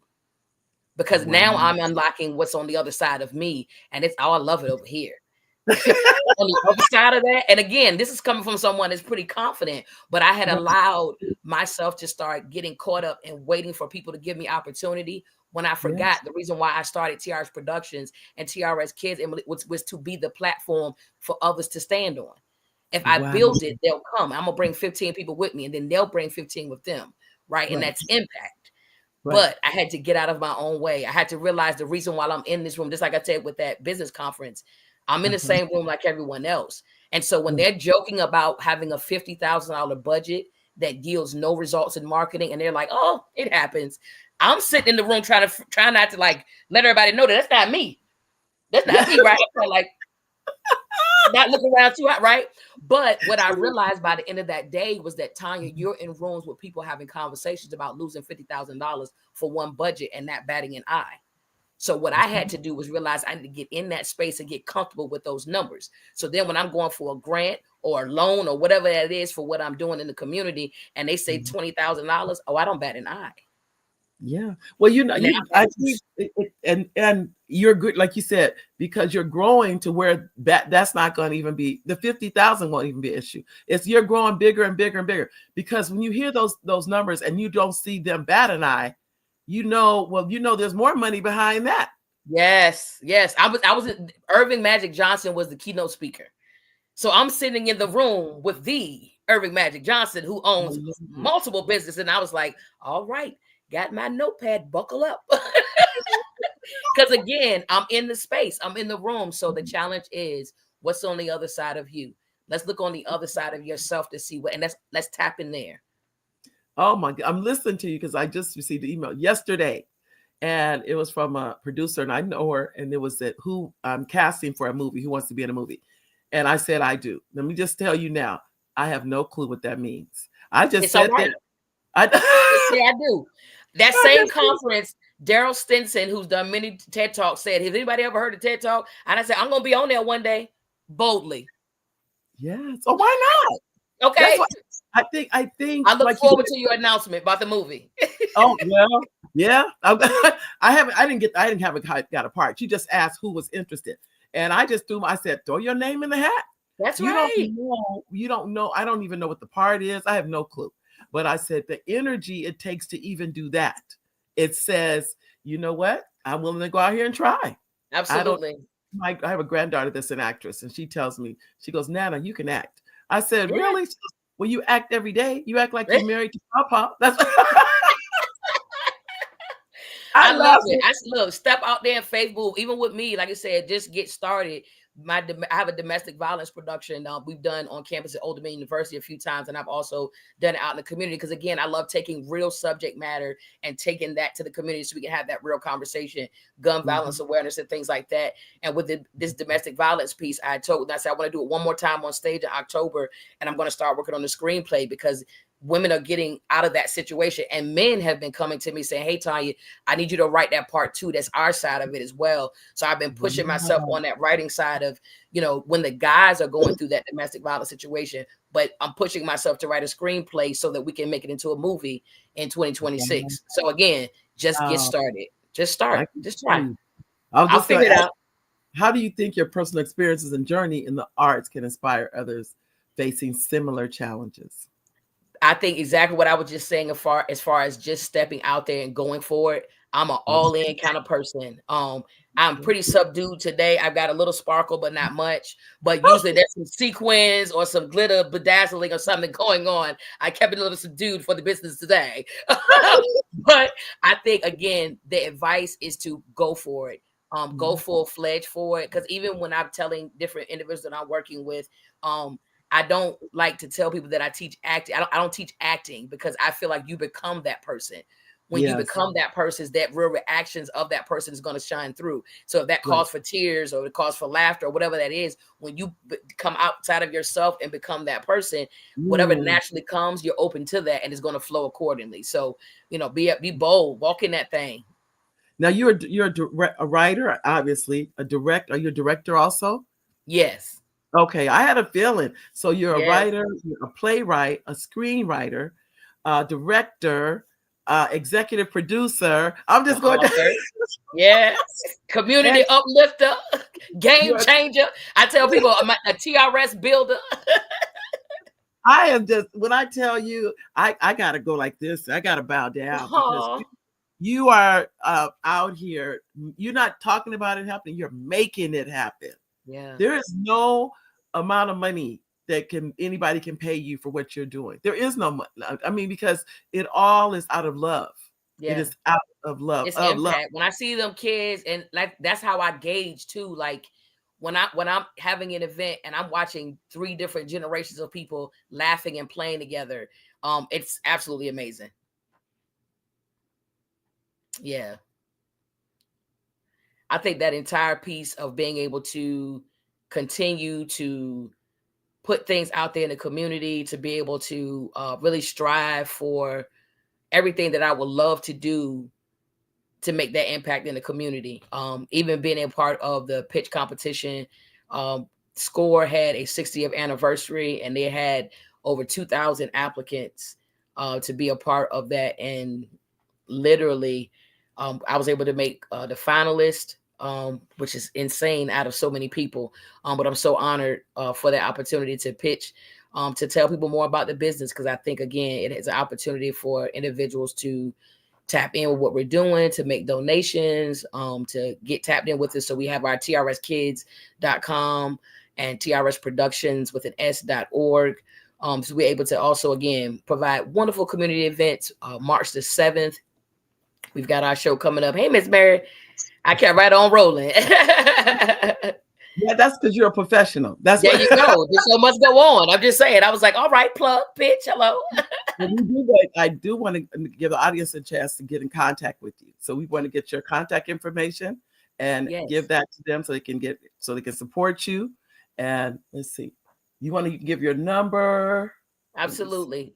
So our phone number is 757-201-2496. Again, 757-201-2496. Our website address is www.trskids, that's trskids.com, and TRS Productions with an S.org. Also, we're on all social media platforms. We're trying to keep updating on all the things as we expand what we're doing and the impact that we're making. Not only in Hampton Roads, we've been able to do some things in North Carolina. We also took a show to DC, to the historic Lincoln Theater. So again, all these wonderful things that we're able to do, making impact in the community, working on another grant proposal that I got to get turned in by tomorrow at 5. But again. Well, I can tell you, like I said, I want to make sure that we give this. I'm gonna give the information one more time for our audience because I know we're almost to the end of the show, and I don't want anyone to leave without being able to contact you. But I would also like to thank you for coming on the show today and being here. This is not my honor, and as I said, when I bow down to you, I mean that because Queen, you are doing it. You are. Thank you. I appreciate it. Yeah. So again, our number is 757-201-2496. Our website is www.trskids.com and TRS TIONS, TRSproduction.org. We would love to connect with you all. We have an emailing list that we're getting set up, as well as a newsletter we plan to also roll out very soon with different updates. But again, a couple of different shows if you're in the Hampton Roads area. Our March 7th, This Joint is Jumping show at the historic Addicts Theater. And we're also preparing for Miss Juneteenth pageant, June 7th, and the Juneteenth Festival, June the 21st at the Chesapeake Conference Center. It's a takeover. Thank you again. God Thank you bless so much. Bye-bye.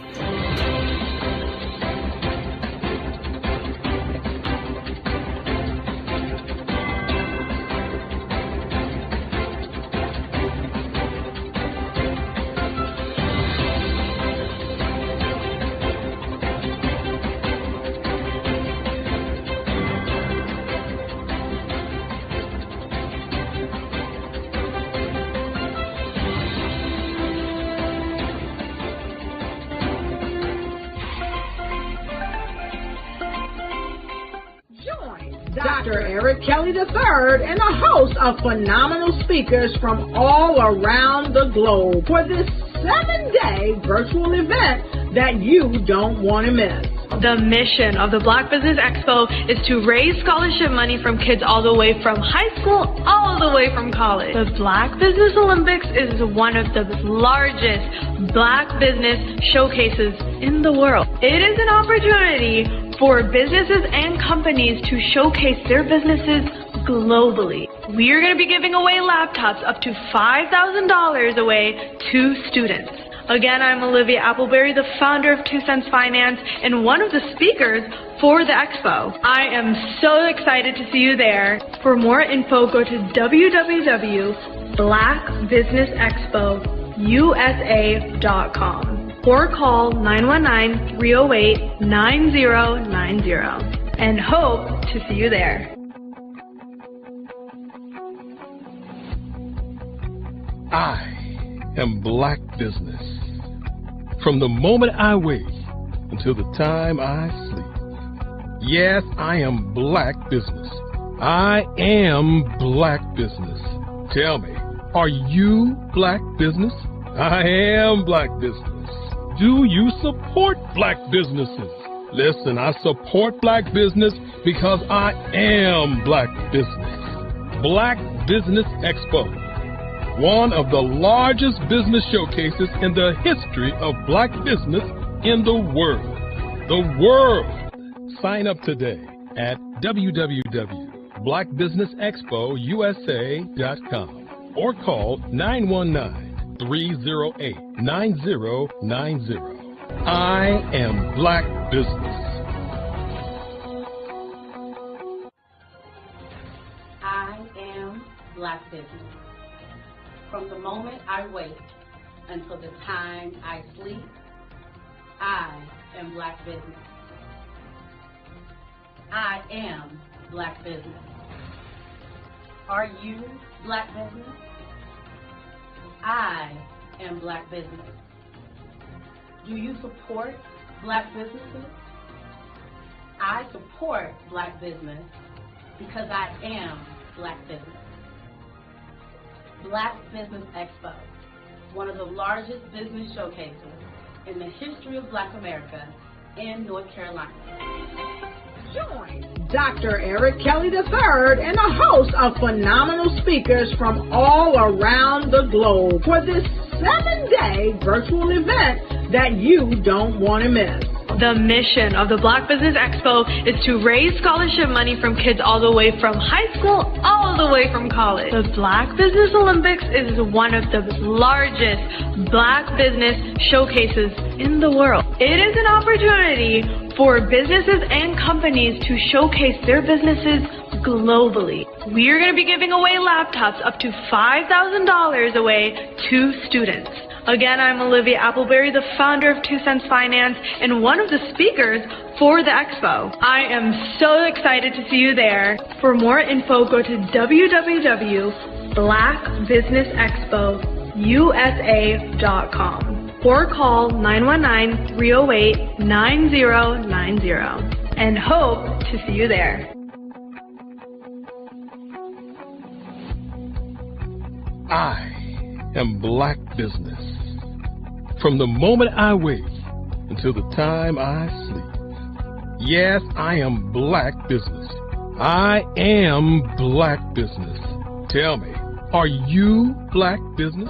Black Business Expo, one of the largest business showcases in the history of Black business in the world.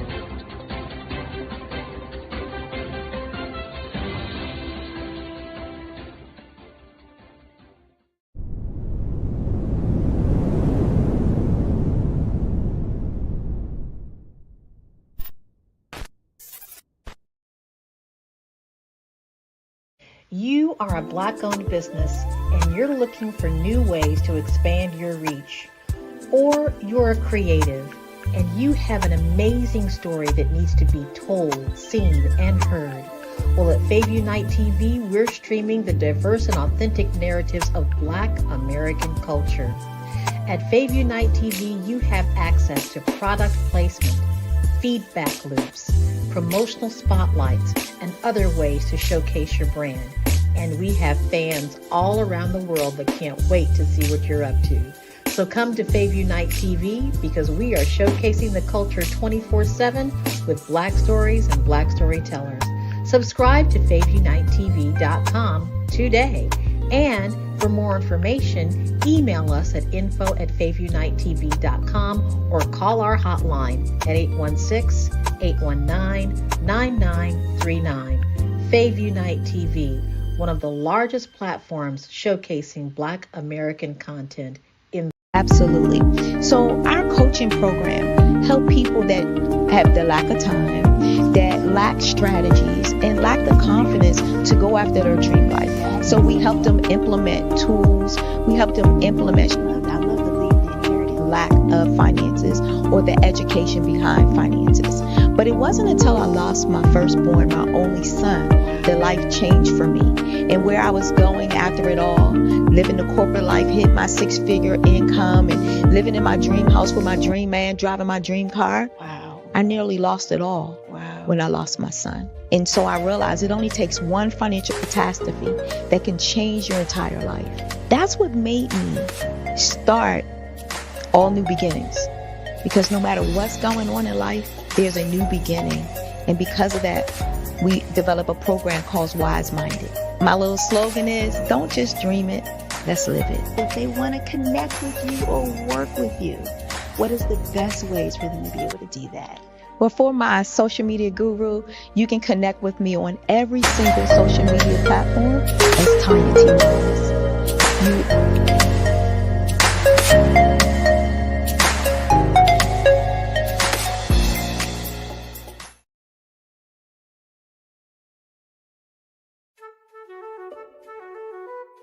This is Dr. Arnold T. Petsworth. He's the owner of Petsworth Vet World, a veterinary clinic in Hopton, Connecticut. His patients include dog, cat, frog, fish, Goldie, dog, and this alpaca. Due to doctor-patient confidentiality, we can't tell you their names. Business at Vet World was steady, and then quarantine hit. Neighbors brought new four-legged friends into their homes. Bunnies. Bunnies everywhere. Dr. Petsworth welcomed these new patients with open arms. The only problem? There were more appointments than he could manage. That's when Dr. Petsworth turned to his American Express business card, which offers spending potential that's built for his changing business needs. He decided to hire a new assistant, Julio, and with spending power built for business purchases, he used his card to furnish a new exam room. Together, Dr. Petsworth, Julio, and American Express Business made sure all the pets of Hopton got the love and care they deserve. And everyone was happy. Get the card built for business by American Express. I'm Ramon Ray, founder of Smart Hustle Magazine and smallbiztechnology.com.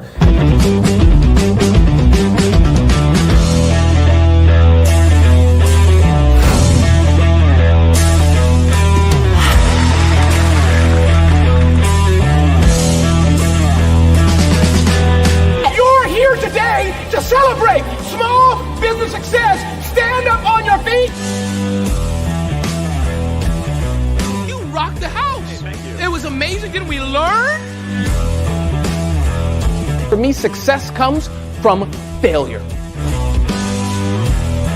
One thing not to do is shake somebody's hand like this.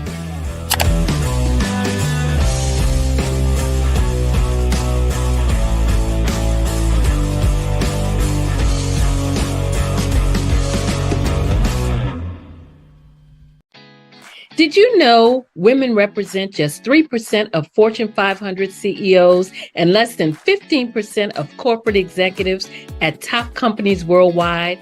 Have you wondered what the secrets are to getting into the top ranks, whether in the private or public sector? Do you want to figure out how to stop being held back in your career or passed over for promotion? Then you're in the right place. Hi, I'm Dr. Madeline Ann Lewis, President and CEO of the Executive Women's Success Institute. I have decades of experience in the military, the federal government, and corporate America. And my mission is to help women succeed and tap into their full potential. I want to reach 1 million+ women around the world to become the leaders they are meant to be.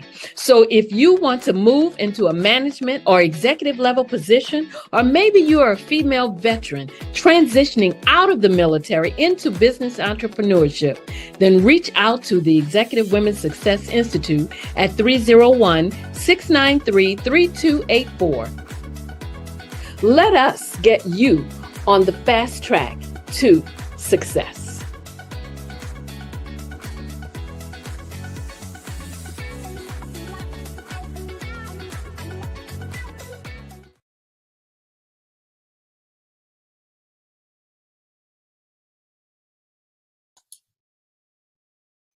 Hi, I'm Barbara Smith.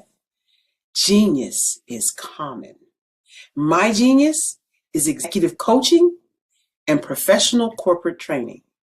As the master executive coach and corporate training ambassador for the Genius is Common movement, I help business owners craft their stories in such a way that you know exactly what they do, what they have, and what they bring to the table.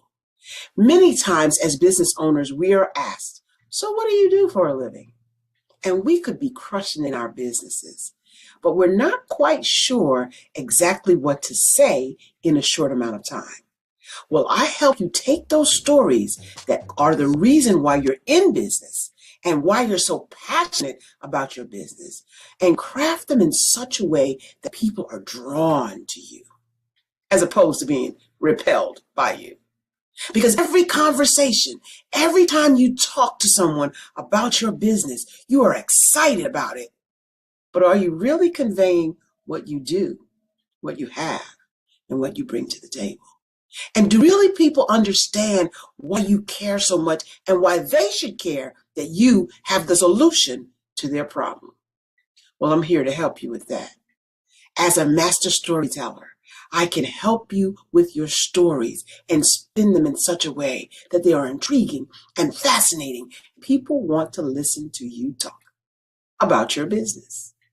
That's why at the Genius is Common movement, I am the master executive coach and professional training ambassador. That's my genius. And genius? Oh yeah, it's common.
Hi, I'm Eric Kelly III, and today I'd like to introduce you to my art. Welcome to the Eric Kelly III Museum, located in Durham, North Carolina. Today we're going to be discussing my art, my journey, and where I'm going next. You know, the past, the today, and the future. When I think about the beginning of my work, I have to go all the way back to when I was about 4 years old. And my grandmother gave me a pen, and I was in church. And I took that pen and I began to draw. And as I was drawing, later on, my grandmother said that the picture that I drew then looked like the choir that was in the church. And so my affinity for utilizing the ink pen to do work still happens today. Now, many times when we begin to talk about art, the question always is, what is the intent? Why do you do art? What makes you an artist? And so, as we look at my early years, I was not thinking about what I was drawing. I was just in love with drawing. I remember in the 5th grade when a young man, one of my friends, came to my desk and saw me drawing, and he said he'd like to draw. And so I said to him, anyone can draw. Because in my mind as a young kid, my art was just a way of, I would say, expressing how I felt. And so each day I would give him triangles and squares and show him how to draw. And so in my mind, I wanted to be an art teacher. And being an art teacher, I thought I could give back to other young people, other folk, how I felt about art. And so as we moved through my timeline and moved past the 5th grade, I began to draw, I would say, comic book figures, you know, a lot of figures, a lot of pictures of what I saw in comic books. And one of the things that I noticed about me at an early age, maybe it was because my grandmother was a civil rights leader, maybe it was because my great-grandfather wanted me to be a lawyer, and he took me each day from Scarborough Nursery School down to the courthouse to watch what was going on at the courthouse. And maybe it was me watching television and seeing the civil rights movement happening, and seeing things that was going on. But I remember when I was about 12 that there was this thing called identity. You know, say it loud, I'm black and I'm proud. And the music that I was hearing was just so different until I began to change the white images that I looked at to black images. I can remember the Incredible Hulk that I changed into the Incredible Bulk. You gotta understand, I was a kid, you know. Tarzan. I did Tarzan wrestling with an alligator in the jungle with an afro. And so this whole thing of black identity was prevalent on my mind as a young artist. Many times people say artwork is political. And I continue to say that not only artwork is political, art is what is your identity, but more importantly, what is your intention. And so as I moved through those years, 5th, 6th, 7th, 8th grade, I began to look at the difference between how I felt and how I saw things. And one of the things that I noticed early on is that I could actually hear tones and hear music and I would see colors in terms of what I was drawing. Many times I found myself talking to people and I would say, I can draw you if I think about you. And that was one of the games I used to play when I was a young kid. I would talk to somebody, I would listen to them, and then I would go home and I'd get my sketch pad and I would actually draw them.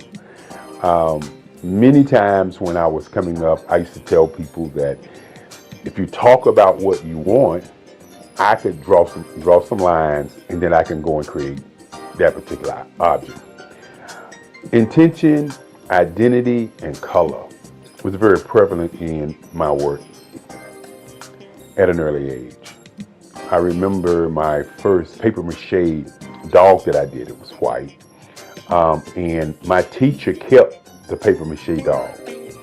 And my great-grandfather used to say to me that don't give my artwork away.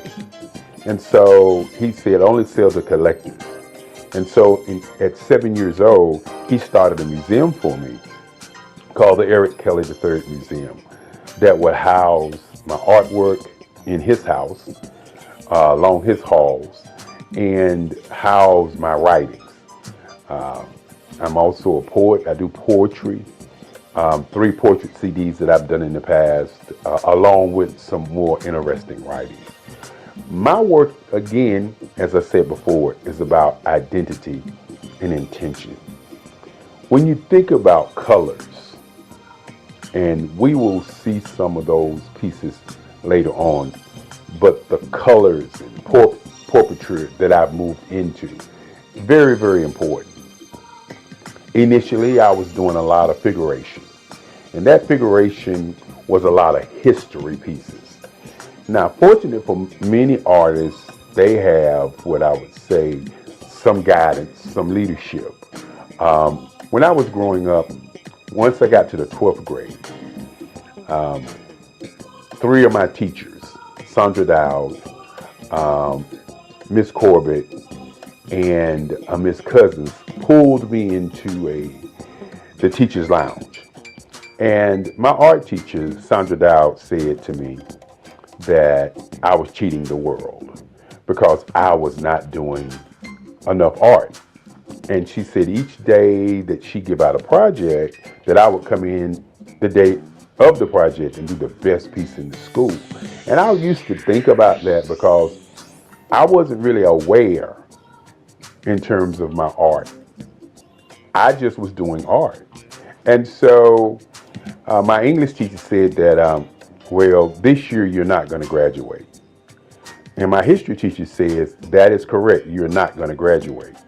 And so you got to understand, back in those days, graduation, senior year was very important.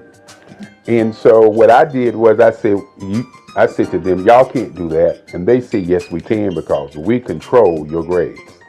And so I sat there and I listened to them as they began to tell me what they wanted me to do my senior year so that I could do more art. And many times when you have people that come into your life and say they want you to do something and you have your own mission and ideas of what you want to do, sometimes you just, don't do it.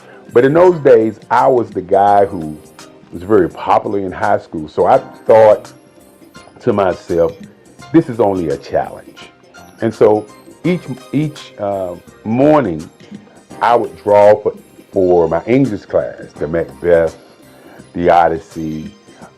For my history class, which was a Black history class, I would draw about the transatlantic slave trade, great African Americans who went on before, like Crispus Attucks, Martin Luther King, Marcus Mosiah Garvey, Malcolm X. And these are the kind of pictures that I was drawing. They were historical figures.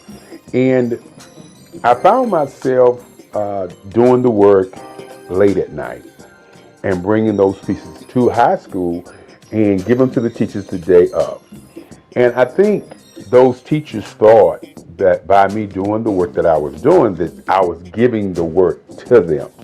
But as I said before, my great-grandfather said, don't give your work away. Always sell your work for what it's worth. And more importantly, sell to collectors. And so the Eric Kelly Museum has been a private museum only selling to collectors. And so when the end of the year came, I had drawn enough work to fill a whole hallway in the high school. And as I said before, I started out doing figuration and doing historical pieces. And I hadn't yet started thinking about what my intent was going to be. Why was I doing the work? I was doing the work because I was asked, not because there was this urge deep down inside saying, I'm going to draw all of this work. And so at the end of the year, I received the Links Best Artist in the State. And this is what has propelled me to become the artist I am today. I looked at the art award that I received and I thought about where did I want to go to college. And so I had letters coming to me. I was in the news, I was on television and all these great things. I had these things to happen. And so I had letters coming to my house to go to different schools. And my great-grandfather used to say there are 5 things that you need to think about as you live. He said, number 1 is to think. Number 2 is to sell something. Number 3 is to do research. Number 4 is to be relentless. Number 5 is to have energy in everything that you do. And so I started on my quest for understanding that art was going to be what I wanted to do. And so I did research on the schools in Durham, North Carolina. And for those who don't know about Durham, North Carolina is a space where black people, 49% black people, were engaging in economics everywhere. You know, Durham was the tobacco capital of North Carolina at one time. And so when I was a young man and I lived in Federal Street Projects, I could walk down to Pettigrew Street, not to Parish Street, because Parish Street is considered Black Wall Street now, but before Parish Street, there was Pettigrew Street.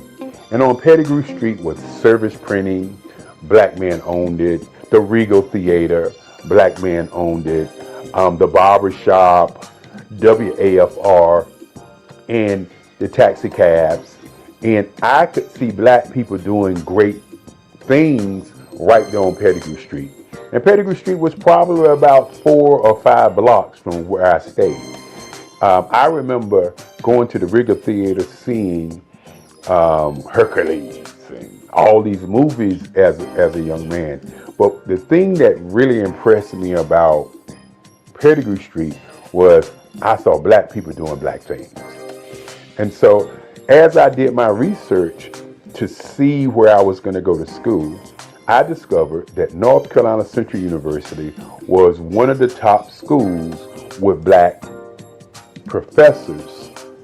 And one of the things that I wanted to do, you know, as a young person is I wanted to go to a school where I could study in the class, and then I also could go to the library and pick their books up and read more about what they were talking about, so I would be immersed into the art. And so at that time, North Carolina Central University did not have an art scholarship program. And so remember what I said earlier about my great-grandfather. He said, think, and then sell, and do research. And so in doing my research and thinking, I said to myself, I want to take my portfolio down and ask them to come to that school for art. Now, many people don't know, and I didn't know at the time, that Ernie Barnes, who is one of the greatest artists who've ever come out of Durham, North Carolina, didn't know that Ernie Barnes had gone to North Carolina Central University. That was not, in my mind, something that I knew. I was an artist who was influenced by the people that I knew, not the books that I read, but the people that I actually knew. And so I took my portfolio down to Atlanta Henderson at North Carolina Central University. My portfolio was full of historical art, as I said before, because that's all I was doing. Many times you hear the idea that all art is political art. While I wasn't thinking my art was political, my art was always about identity as a black man, as a black person, as a black entity on the planet. And so I left my portfolio with Dr. Henderson, and a week passed, and they sent me a letter offering me an art scholarship at North Carolina Central University. This was probably one of the greatest days of my life. As my grandmother at the time said to me, she said, well, since you're going to school for free, I'm going to give you the family car.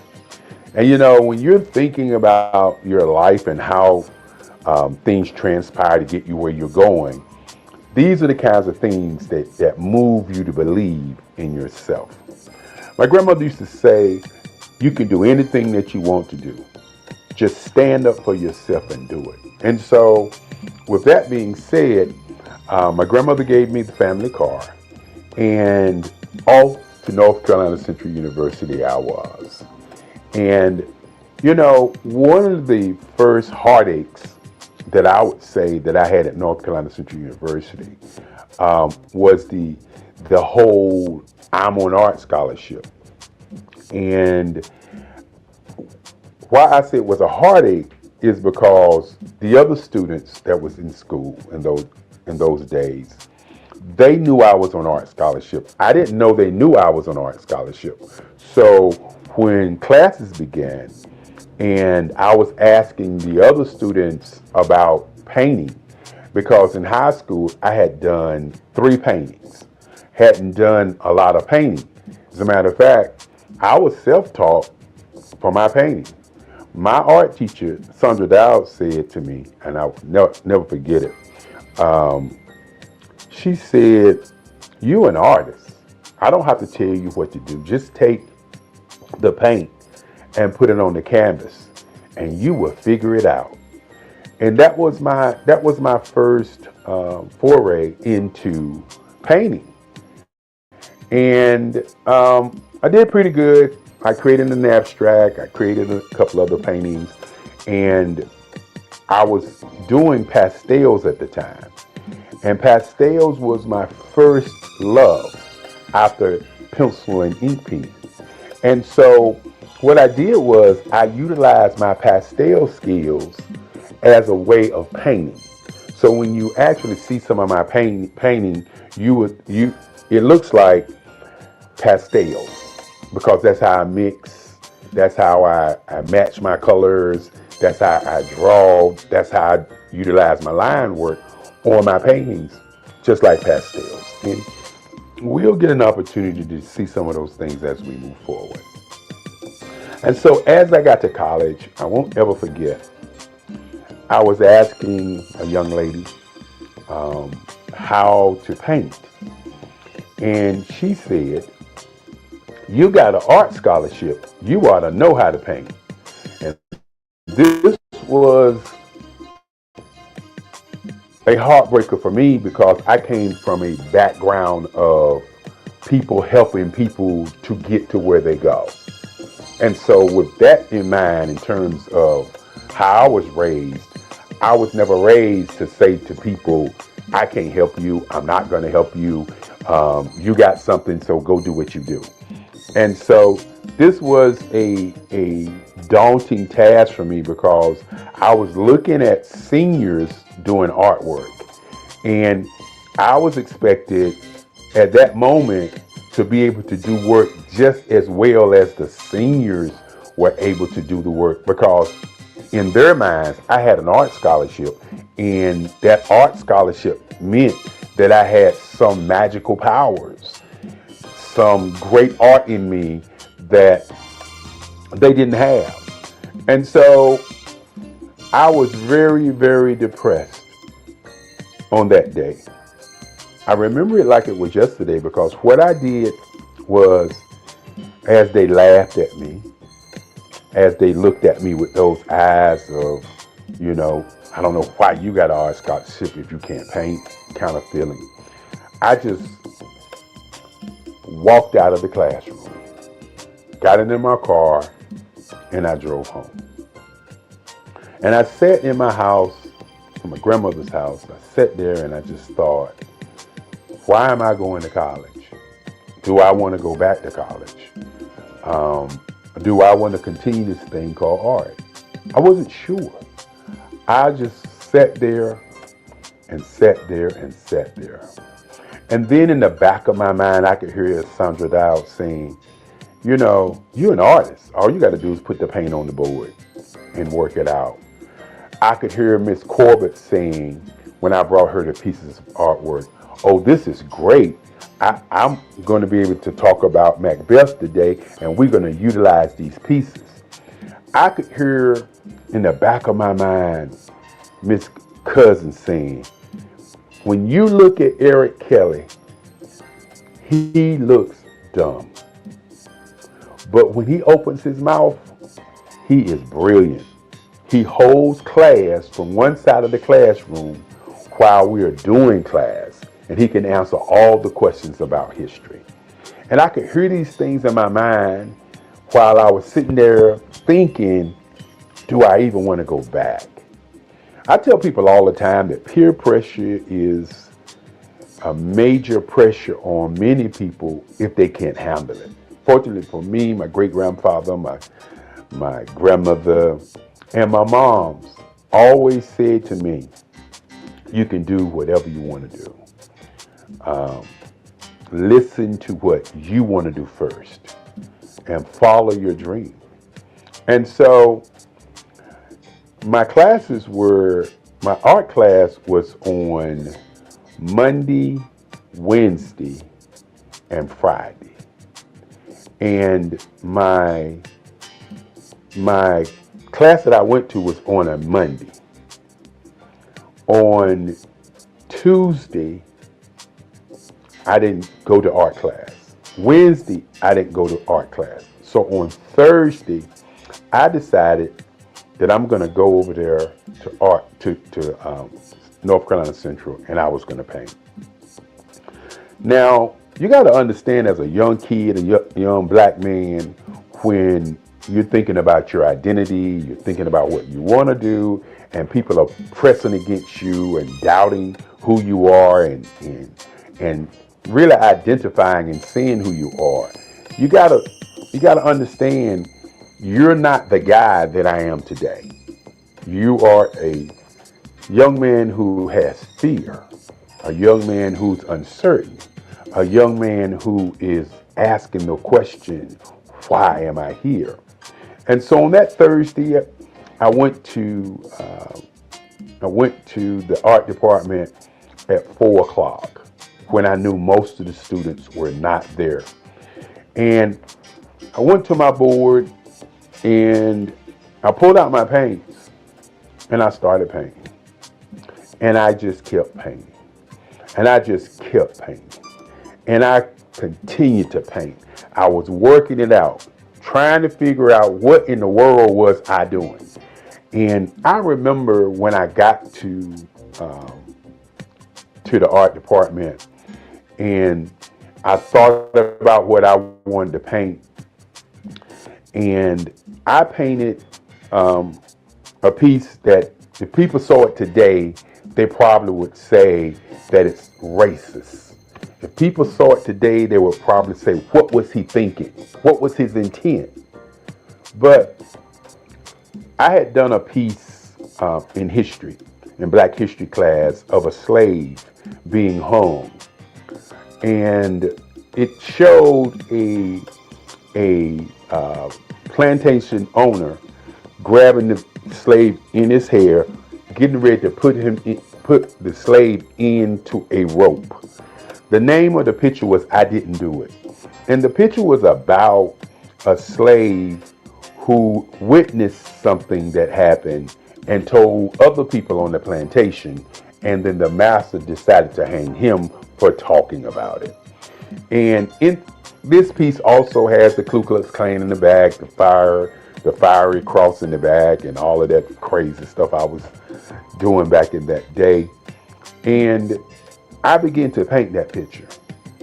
And as I was painting that picture, I could see exactly how to paint. I don't know why or what, but I could actually see how to paint. And so I was there from 4 o'clock in the afternoon, and I looked up, it was 4 o'clock in the morning. I took my sheet that we had in art class and I laid it over the piece, and I jumped in my car and I went home. And so my class was Friday morning at 11 o'clock, 11:35. And so I got to class late that day, and somebody had pulled my sheet off of my painting, and the whole entire class was standing around my piece. You know, when you are uncertain about who you are and what you're doing sometimes, and you're looking for validation, it kind of gets in the way of how you make art. And what I mean by that is, I was not looking for validation. I was looking for how to paint. And by looking for how to paint, I created something that nobody expected to come from me, because just 2 days prior, I was asking people in class how to paint. And so this has been a part of who I've always been, is the kind of person who looks at something from a perspective, and instead of asking a question, I delve into it and make a change and make a difference. And so as the kids were standing around my piece, I walked into class, and true to form, I am never been a person who is always trying to talk about what I do.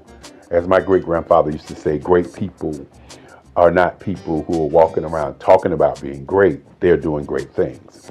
And so I walked in and I walked past the students, and I started to pull out my paints in my box. And one of the students said to me, and this was a moment in my life when I really realized that I didn't need validation from people in me making my art. I just needed to continue making art. One person said, "That's not yours. What are you doing?"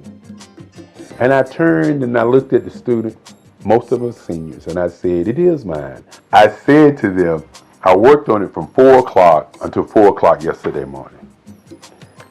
And then one of the students just said, "I just can't believe it." And I just turned and began to work on my work. This has been what's happened to me in art all my life. It's never been about me looking to be a great artist. It's always been about, what is the identity? What is the intent? Why do I draw? What about this practice that I have? What about this museum that I have that makes me continue to draw and paint?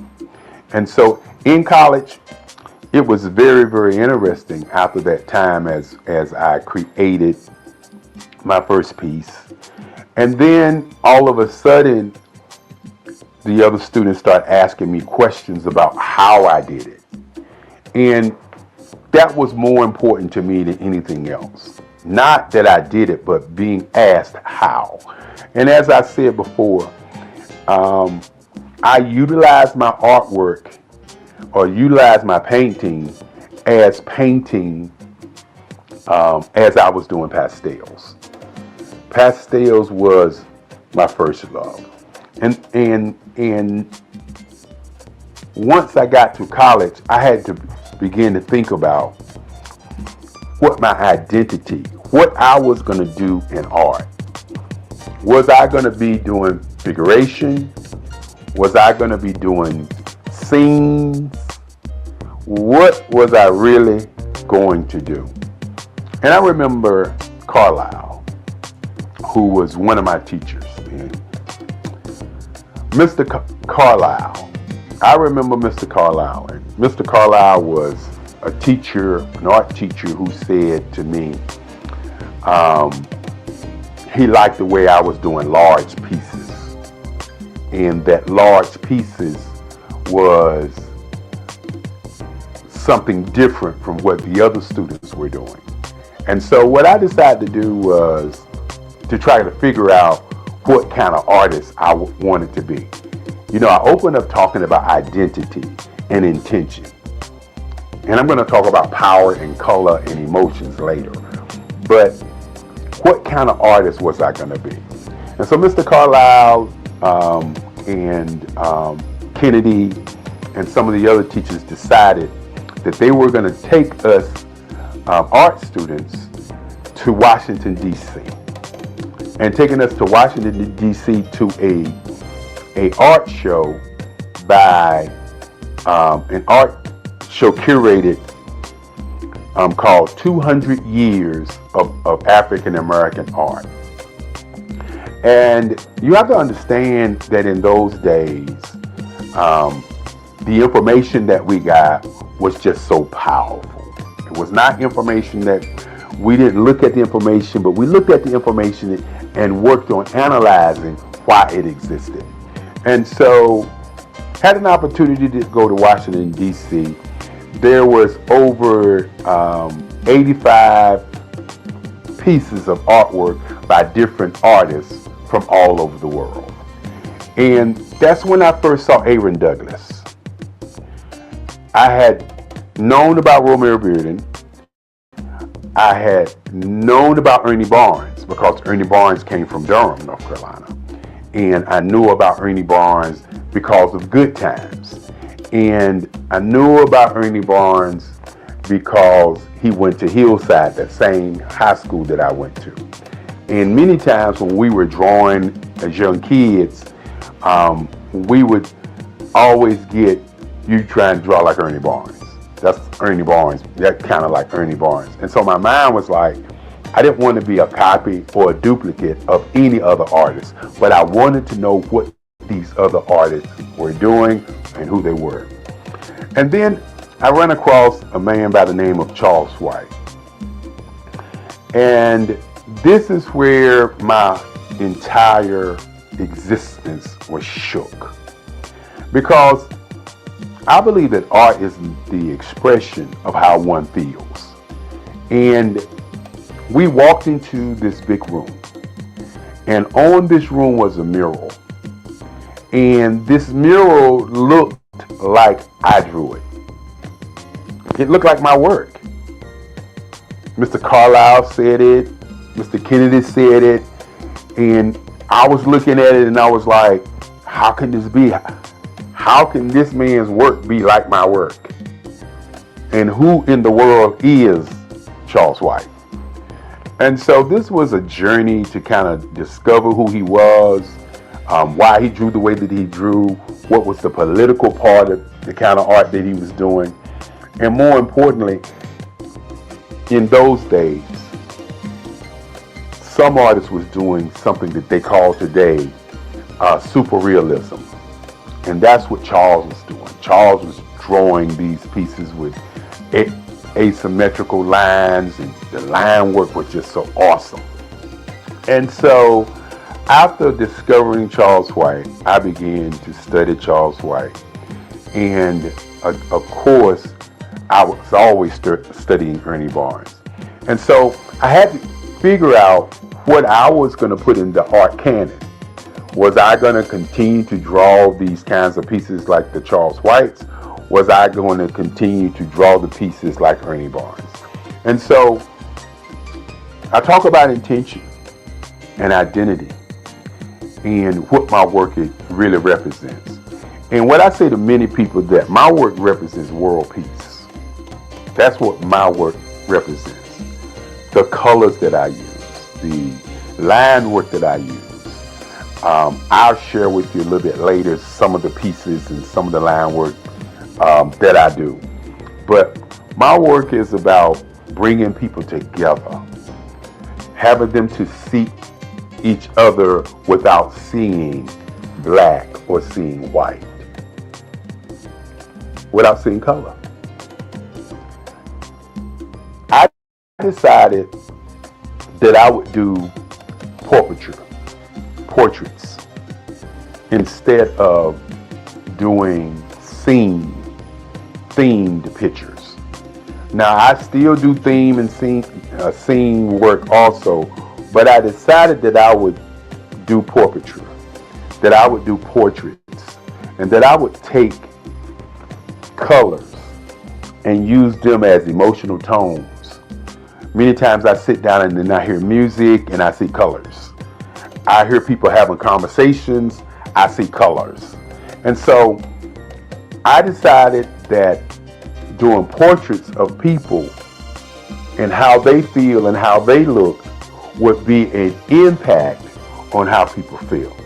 And so I can remember going to New York City during the summers and just sitting on the stoop in Harlem and just watch people go by and just try to see what they were thinking. You know, and they was arguing, how the intensity of that argument was, and the facial expressions. And I was always amazed by how people reacted. And each time that I would see people responding or moving, I would always see a different color that I could see in my paintings. And so I started drawing pieces in colors. And so my work has morphed from just doing the figuration into just doing portraiture, even though my next series of paintings are going to be dedicated to black women. That's going to be an awesome set of work that I'm going to work on. I can't wait. And so when you look at my work and you look at my portraits, you'll notice that I'm working to capture an emotion. When I do a piece in green and white, I'm looking at capturing an emotion. When I do a piece in a red, white, and blue, or as the Nipsey Hussle piece that I did, or as I would say, the rap piece that I did, which is a piece that shows the California colors, the American colors, and the African colors. And so I'm utilizing all these colors to make you, the viewer, see an emotion and get a feeling from that particular piece. My intent is to push you away from looking at a scene, but looking at how somebody is being seen. And that's what my portraiture work is all about. For the last 20 years, I've worked on work that transcends time. Pieces on my grandmother, my mother, in what I call lines, colors, and emotions. And when you sit back and you think about that first day in college when I didn't know how to paint, and you think about now where I'm painting every day, you can understand what identity for me has always been about. We hear about black female artists. We hear about white women artists. We hear about white men artists, the Michelangelos, the Monets, and all of these guys, the Picassos. But what we don't hear is about many black men artists and what is their intent and identity in the black art canon. I don't want to be revered as a black artist. And one of the reasons that I moved into doing the kind of work that I'm doing is because I want to be revered as an American artist. I don't want to be revered as a black man artist, even though I'm a black man. I want to be revered as an artist that painted people portraits in different colors to get emotions from the viewer. I want my pieces to be large enough that it impacts you as you're looking at it, as opposed to you're just looking at a piece. You know, the colors are symbols and emotions that I get when I'm listening to music, when I'm painting. And so I want my audience to begin to look at my pieces as if it's an emotion, not just a painting, an emotion. And when you talk about all art being political, my work is about, again, how do we develop world peace through art? And I believe the way that we get to world peace through art is by stop looking at art as being black or being white and looking at art as an entity of making, or as some people say, as creating a piece where you get emotions, where you get feelings, where you get an idea of what my intent is when I was actually creating or making the art. That is kind of where I am today in terms of my work.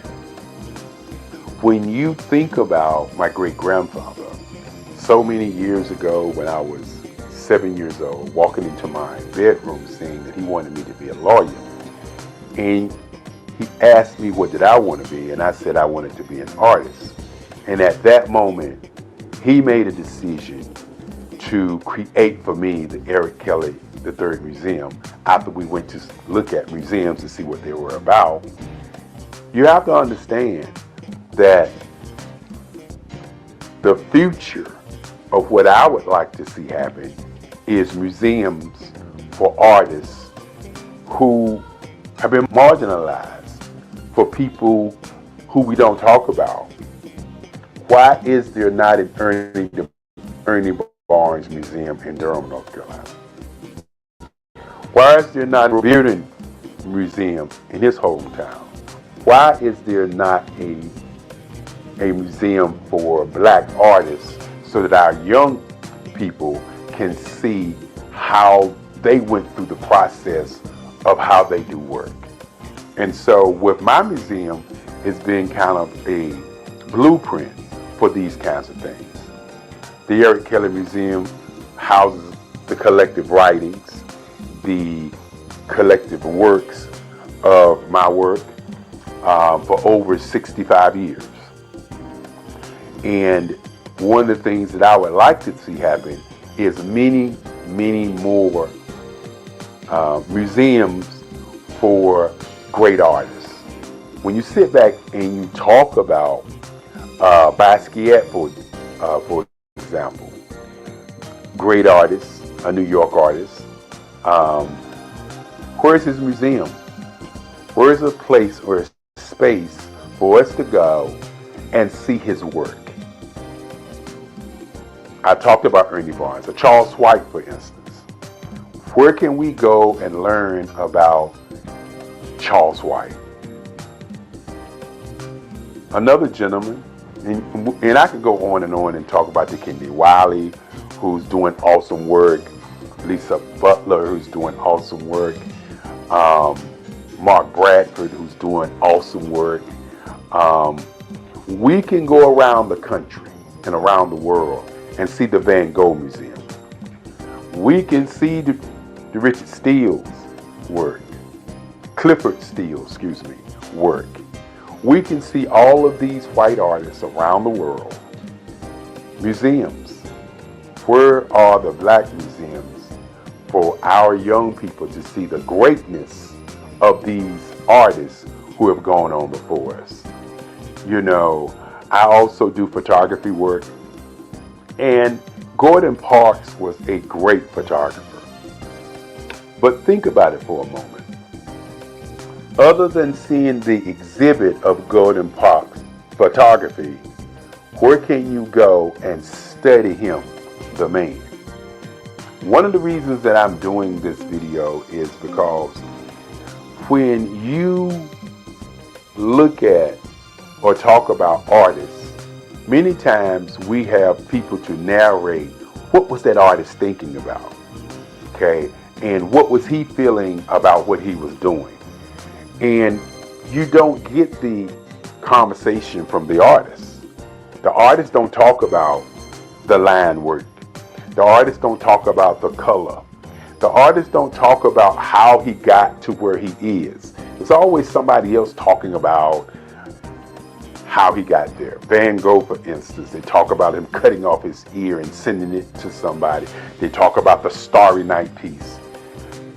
From their perspective, they don't talk about, or we don't hear Van Gogh say, well, the reason I did Starry Night because I was depressed and I thought tonight this was a piece I was studying to do these kinds of things, and this how the Starry Night happened.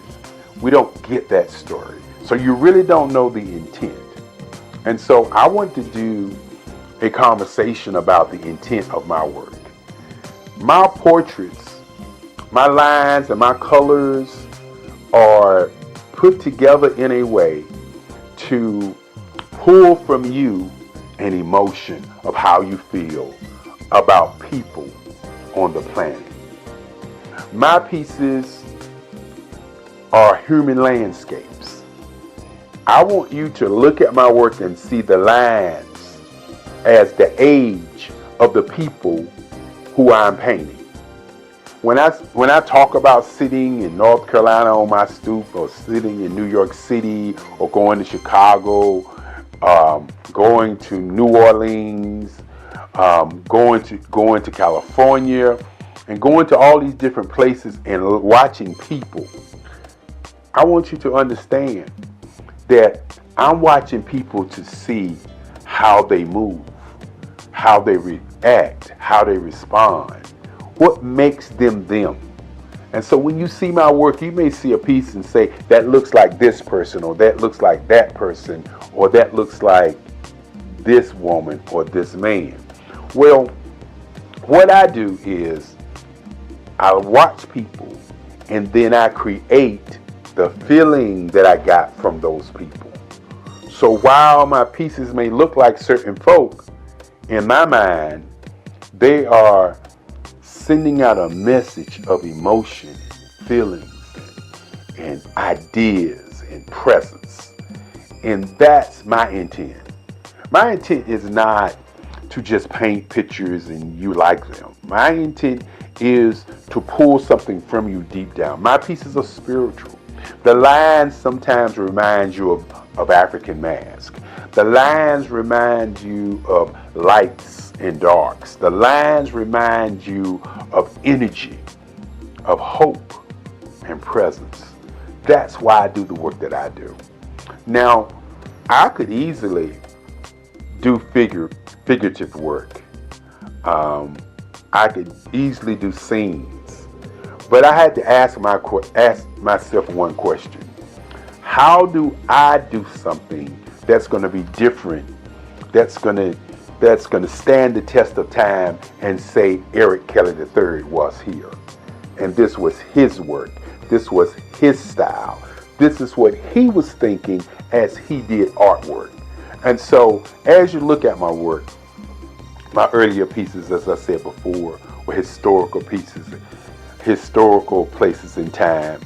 And then you look at my work now, you'll notice that I've morphed into doing work that brings about that whole emotional feeling from you to the work. And that's where we are today.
Dr. Eric Kelly III and a host of phenomenal speakers from all around the globe for this 7-day virtual event that you don't want to miss. The mission of the Black Business Expo is to raise scholarship money from kids all the way from high school, all the way from college. The Black Business Olympics is one of the largest Black business showcases in the world. It is an opportunity for businesses and companies to showcase their businesses globally. We are going to be giving away laptops up to $5,000 away to students. Again, I'm Olivia Appleberry, the founder of 2 Cents Finance and one of the speakers for the expo. I am so excited to see you there. For more info, go to www.blackbusinessexpousa.com or call 919-308-9090 and hope to see you there.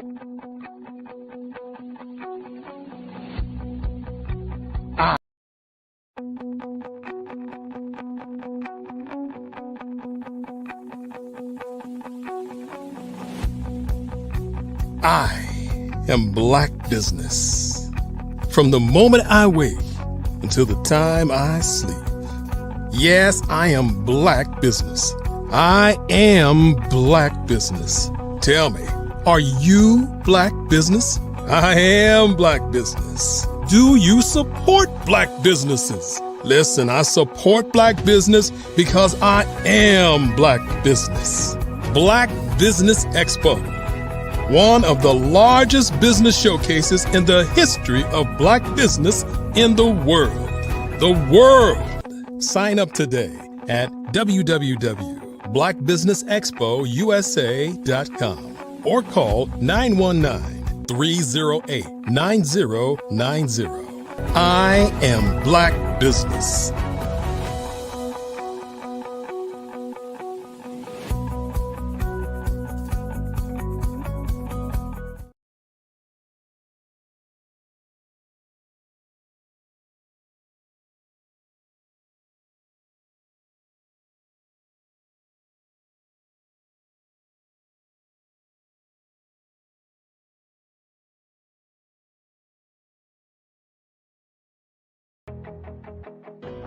I am Black Business. From the moment I wake until the time I sleep, I am Black Business. I am Black Business. Are you Black Business? I am Black Business. Do you support Black businesses? I support Black business because I am Black Business. Black Business Expo, one of the largest business showcases in the history of Black business in the world.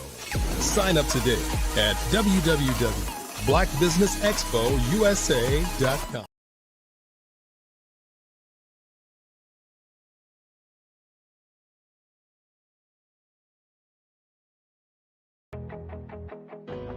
I am Black Business. From the moment I wake until the time I sleep, I am Black Business. I am Black Business. Are you Black Business? I am Black Business. Do you support Black businesses? The Black Business Expo is changing my life. This year, they are giving away laptops and even $5,000 in cash to students just like me. I'm Alexis, and I want to go to college to fulfill my dream of becoming an entrepreneur. Help the Black Business Expo going to www.blackbusinessexpousa.com and also becoming a vendor, a sponsor, or donating.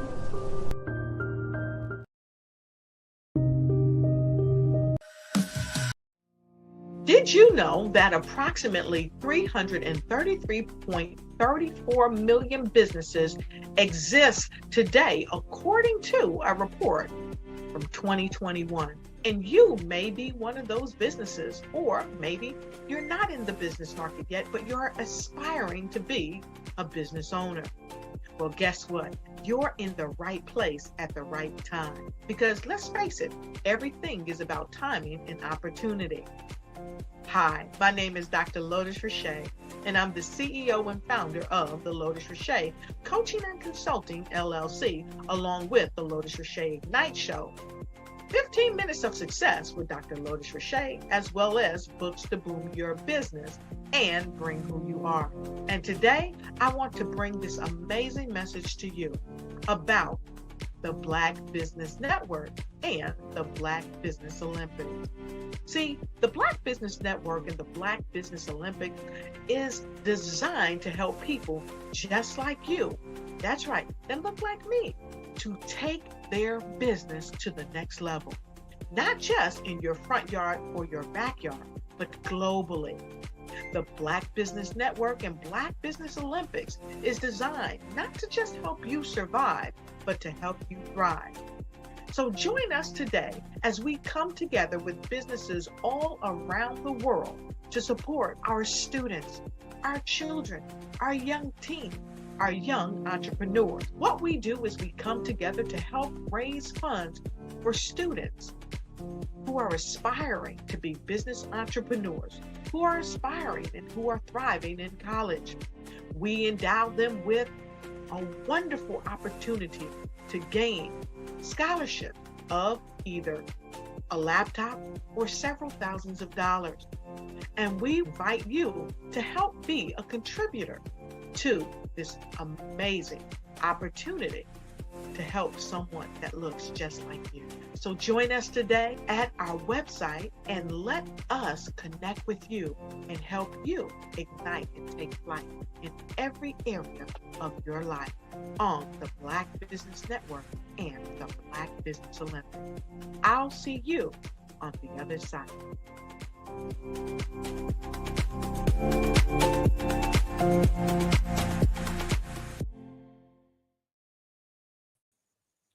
Hello, everyone. My name is Mary D. Welch, and I am your moderator for today's show.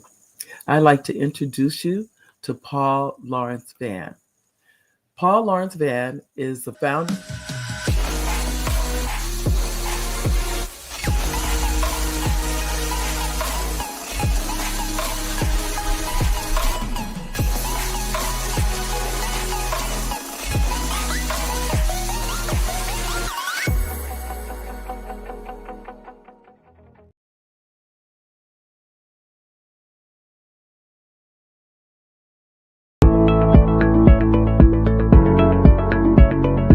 Prepare for what's coming and dominate in economic winter. Stand strong and thrive by showcasing your great products and services globally through the Black Business Network and Black Business Olympics. The Black Business Network has showcased over 2,000 companies with over $7 billion in sales each year. Over 10 million attendees have viewed the rebroadcast each month. Through the Black Business Olympics, unique styles of business training and mentoring are turning students into business owners and entrepreneurial warriors who will dominate in any economy. Gain the ultimate advantage of the Black Business Olympics, 7 days of unbelievable topics and speakers speaking around the globe. Donate your time and experience to provide expertise and scholarships to students worldwide and change the world. Now, more than ever, new insights, tools, strategies, and capabilities are needed. This is your chance for a major presentation to the world. Fill out the form and join the more than 2,000 speakers who have presented to over 200 countries. Join the Black Business Network streaming live into the Metaverse, STEM City, Black Multiverse Enterprises, Hulu, Amazon, YouTube, iHeartRadio, Apple, Facebook, LinkedIn, Pod TV, IBM TV, Spotify, and Google Podcasts. Sign up today. Spaces are limited, and we will see you there.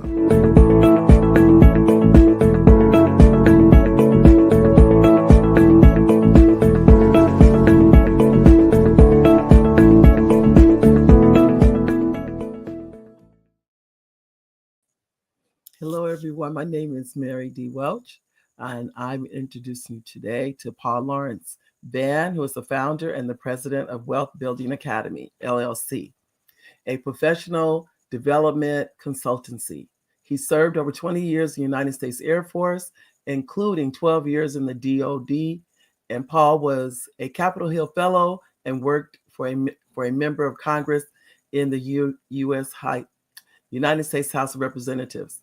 He retired from the Air Force with the rank of Lieutenant Colonel. Wow. Paul is an international speaker, two-time #1 international best-selling author, and the author of the book, Leadership is Influence. Paul hosts the Wealth Building Podcast and Leadership Influence YouTube channel. Please welcome Paul to the show. I am Black Business. From the moment I wake until the time I sleep, I am Black Business. I am Black Business. Are you Black Business? I am Black Business. Do you support Black businesses? I support Black business because I am Black Business. Black Business Expo, one of the largest business showcases in the history of Black business in the world. Sign up today at www.blackbusinessexpousa.com or call 919-308-9090. I am Black Business.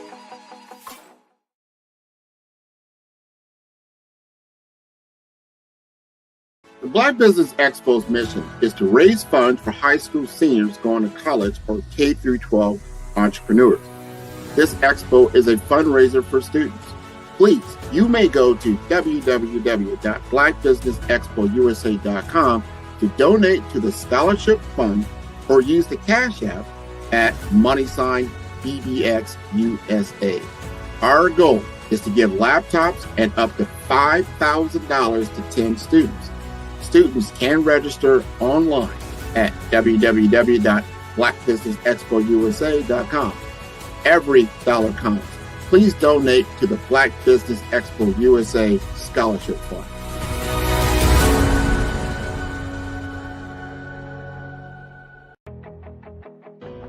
I am Black Business. From the moment I wake until the time I sleep, I am Black Business. I am Black Business. Are you Black Business? I am Black Business. Do you support Black businesses? I support Black business because I am Black Business. Black Business Expo, one of the largest business showcases in the history of Black business in the world.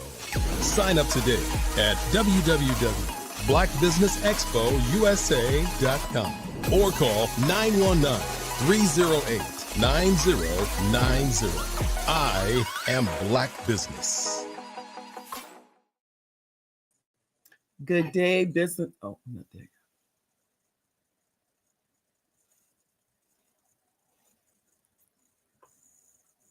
Hold on. I'm sorry.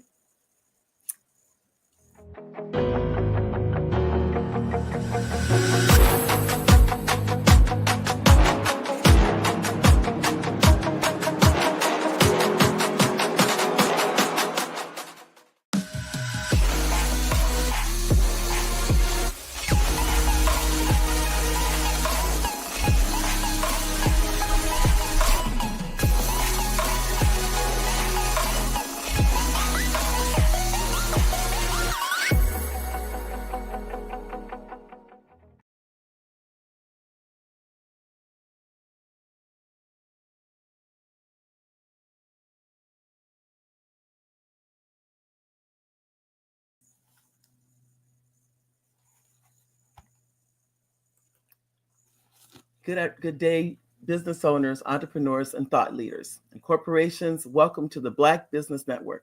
My name is Mary D. Welch, and I am your business moderator for this afternoon on the Black Business Network. The Black Business Network is a 24-hour business network showcasing Black businesses, Black owners, entrepreneurs, and thought leaders worldwide.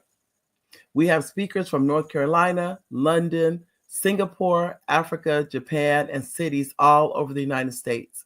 The Black Business Network is a global community sharing business knowledge to empower, inspire, and educate businesses about business. Today, I'd like to introduce to you our guest, who is Mr. Paul Lawrence Vann. He is the founder and president of Wealth Building Academy, LLC, a professional development consultancy. He served over 20 years in the U.S. Air Force, including 12 years in the DoD. Paul was a Capitol Hill Fellow and worked for a member of Congress in the U.S. House of Representatives. He retired from the U.S. Air Force with the rank of Lieutenant Colonel. Paul is an international speaker, a two-time #1 international best-selling author, and is the author of the book Leadership is Influence. Paul hosts the Wealth Building Academy podcast and the Leadership is Influence YouTube channel. Ladies and gentlemen, we welcome Paul to the show. Good day, and how are you doing, Mary? I'm fine, Paul. How are you? Doing wonderful. Looking forward to this opportunity with the Black Business Olympics. It's going to be a lot of fun, Mary. Get ready. All right. Well, Paul, what shaped your upbringing and led you to leadership space? How did it all start for you? Well, thank you for that question, Mary, and I'm honored to be here. And what got me started into leadership was at the age of 10, my parents purchased a grocery store. They were factory workers, and they purchased a store, and I was happy as anyone to be a part of that until they told me that I would have to open the store up after school each day. And I did this for 5 years. So I really got into that leadership space, working with vendors, people who delivered the bread, the milk, the eggs, different things such as that, communicating with people, extending credit to people in the local community, and much, much more. And then, of course, that led to me graduating from high school, getting my diploma, and then attending college. And when I went to college, I started majoring in business. And at that point, in Shaw University at North Carolina, at that point, the leadership process began. And that's really how my journey got started prior to the Air Force.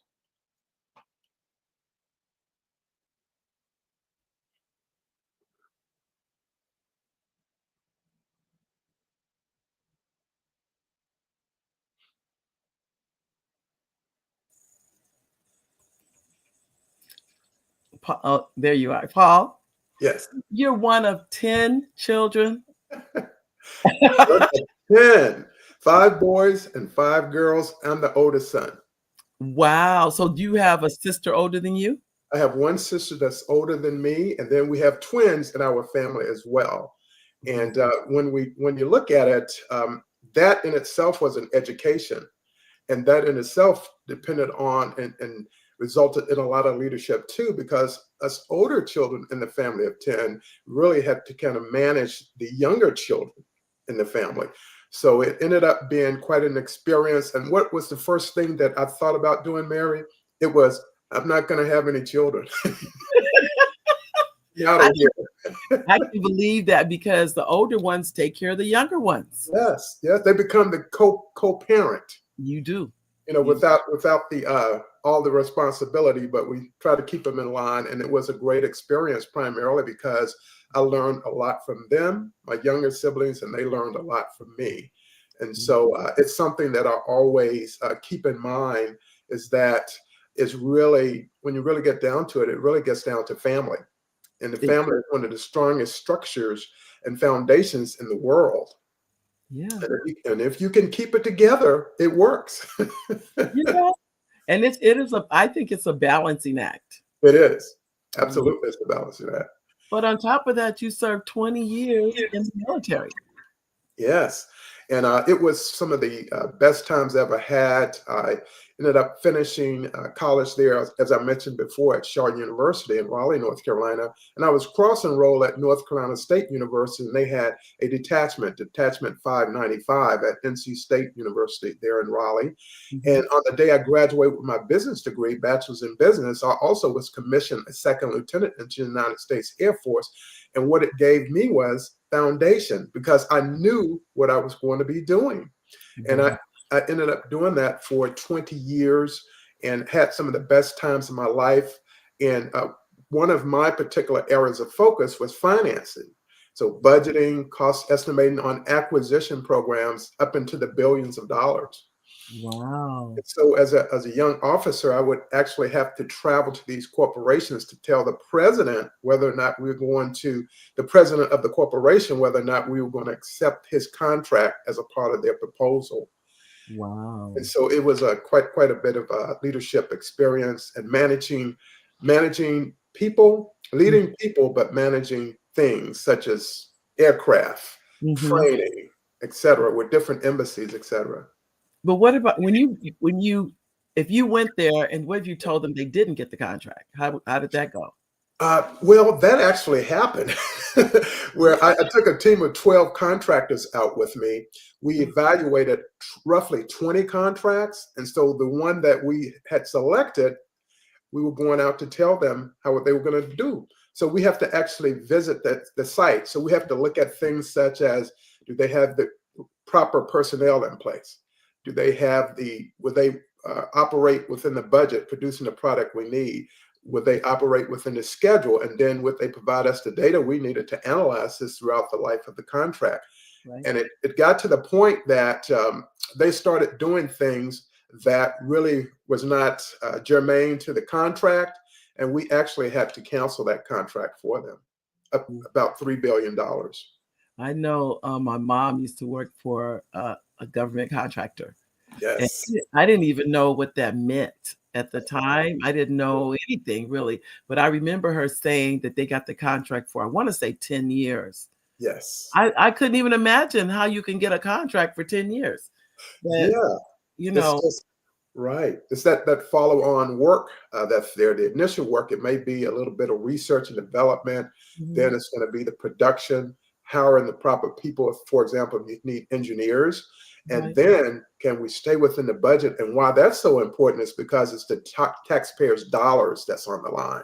And we wanted to ensure that we managed and led everything properly on behalf of that. And so we actually saved the taxpayers' money because it would not have worked.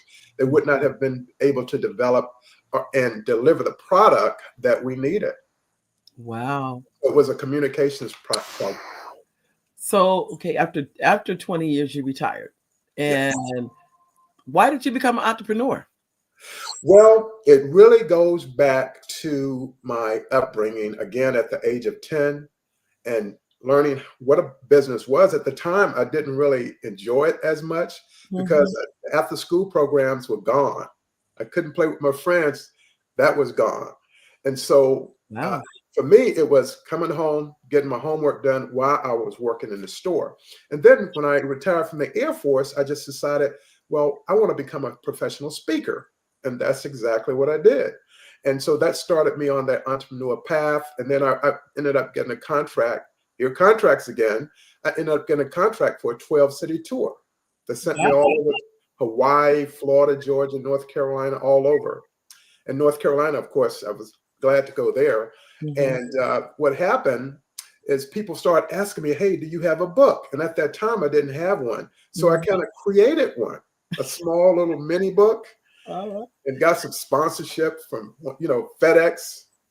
And so as a result of that, things just kept going. And then I started taking some diversity certification program. I did deliver some diversity programs, motivational programs, and then I collaborated on a lot of seminars and summits. Toronto, Canada, Austin, Texas. Wow. Yeah. Wow. So it's been a journey. That's what it sounds like.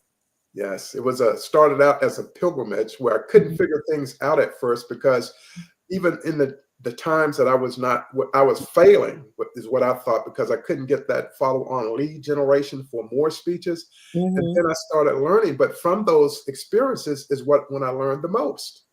And so I could, go out to a client, deliver some programs. I might go to MasterCard International, for example. Right. And I deliver some programs for them, or the U.S. Air Force, or the Air Force Academy. Or it's different opportunities like that just kind of opened me up to a lot more. And then when social media and everything started coming on, it really started taking off. Wow. Now, your book, you have 2 #1 best-selling books. Correct. Yes. That's impressive. One is, it says a lot, but two, wow. Yeah. They're on leadership though. Well, they're all different. In fact, I have the first book I wrote was on motivation. It's called Living on Higher Ground. And then my second book was titled Faith for Times Like Now. And the third one is Leadership is Influence. And if you want me to show it, I can show it. If not, please do. Please yeah. do. Yeah. In fact, I'll show you, let's see, I'll get the first one here. Okay. This is the very first book here. Okay. I just wrote it down. All right. And then this is the second book here, Faith for Times Like Now. Well, we definitely need that, don't we? We need it today. And this is the most recent book here. Okay. Leadership Influence. Okay. Yeah. I said, okay. All right. Yeah. That's wonderful. Yeah. So go on. I'm sorry. Yeah. So what happened when it came to the book, I had never written a book before. So I happened to have a coach at that time, the late Dottie Walters, and she wrote this book called Speak and Grow Rich, her and her daughter, Linda. So I flew from Maryland, where I lived, out to Burbank, California, and she had a marketing symposium. So I attended that, and different actors and actresses who were also in the course. And one of my classmates was Lou Ferrigno, who is the Incredible Hulk. He was one of my classmates in that program. And when I was flying back from Long Beach, California, back to Dulles Airport, I wrote down that I wanted to write the book in a month. And I did exactly that. I actually wrote 2 books in 1 month. Wow. And then I hired some people I'd met at the symposium, marketing symposium, copyright experts, interior design experts, book cover, and then the publishing company, printing company itself. And that's what took place from the beginning. And then I started getting orders from at-risk schools. And they have graduations, and they wanted orders for 100 books at a time. So it really worked out quite well. Good for you. Yeah. Wow, that's impressive. It's very impressive. That part was really surprising because they found me, which was good. Oh yeah, that's always nice. I was happy. Yeah, and then they're buying 100 books at a time. Yeah. That's excellent. Yeah. Oh, I'm so sorry. I knew my phone was on. I thought my phone was. I apologize. Okay. I cut it off. I thought it was off. But I'm just, because I know what it takes to write and publish a book, and it's not an easy thing. But when you're able to do that, and then to do 3, and then for them, that's impressive. Let's see. You are noted for delivering a powerful message that focuses on developing more women leaders to become C-suite leaders. What led you to share expertise to audience throughout the United States, Paris, France, Kenya, and beyond? Well, great question, Mary. And I'll answer it by saying this. As I was doing research for another speech, I happened to come upon this little fact. And the fact stated that of the Fortune 500 companies that exist today, only 10% were women that led a C-suite as a president of a major corporation. And I thought, wow, that number is really low. And there's some more research, and it states now that there's 10.4% of that. And so when we get down to it, more and more women should be C-suite leaders. And so I came up with this presentation, how to develop more women leaders to become C-suite leaders. And I delivered that program by stating to them that women improve the workplace when they're in the leadership role. They do things such as make for more fairness in the organization, more equality in the organization. They help people to understand, more committed to the organization. And then most importantly, is they make the organizations more productive. Wow. And so I think that really is making a difference, because we even know now, especially in the current situation we're in right now here in the United States, a lot of new administration, things are changing quite a bit. Even some of the work policies are going to be changing. But the biggest population is to bring on more women. And unfortunately, a lot of organizations are losing women because they're not being given them the opportunity for professional development. And through my leadership competency program, core competency programs, they can develop more women. And I came up with a process for doing so. And the first step in that process is to be able to identify potential leaders that can go up the ranks and become a C-suite leader. And then the next thing was to give them some responsibility, duties, lead a project, and let them learn, like we used to do, what's called a shadow program. They shadow the person who is the current leader. And then the third thing you want to do is allow them to actually lead people. You want to be able to have them lead, and then you want to get them into a leadership development program. And through that, they will be able to move up the chain, and the company will be able to retain their top talent, which happens to be the woman, and so that she can go on and lead the company for them to not only help them realize their vision, their mission, and their goals, but to also generate more revenue and become more competitive in their industry. And the research shows that when you develop all the leaders of the organization and then have a woman leading it, the valuation of the company goes up. Wow. Well, all of this is researched, but there's only 10%. So I can imagine the number for African Americans got to be significantly lower. Well, I'll report this. It's a sad statistic, though. Out of that 10.4% of women who are leading Fortune 500 companies, there are only two African American women. And out of the 52 in total. And then if we take that a step further and say, well, how many are presidents? When we expand it and look at, well, how many countries have a woman that's leading? And there are only 12 in the whole world. And the United States not on that list. The UK is not on that list. No, but Mexico is now. Mexico just came on board. Yeah. And we have, it seems to me, well, I actually shared this. I was a history teacher one time that we in our country, people don't always know this, but the Black man had the right to vote 50 years before the Caucasian woman did. 50 years. Yep. And that really was a lifetime in those times. That's like Reconstruction. Exactly. And so here it is. So I wasn't surprised with everything when Obama won. I actually just went back to my history in essence. Yes. And so it just really shows you, it really does repeat itself. It does. In fact, we're going through that cycle right now.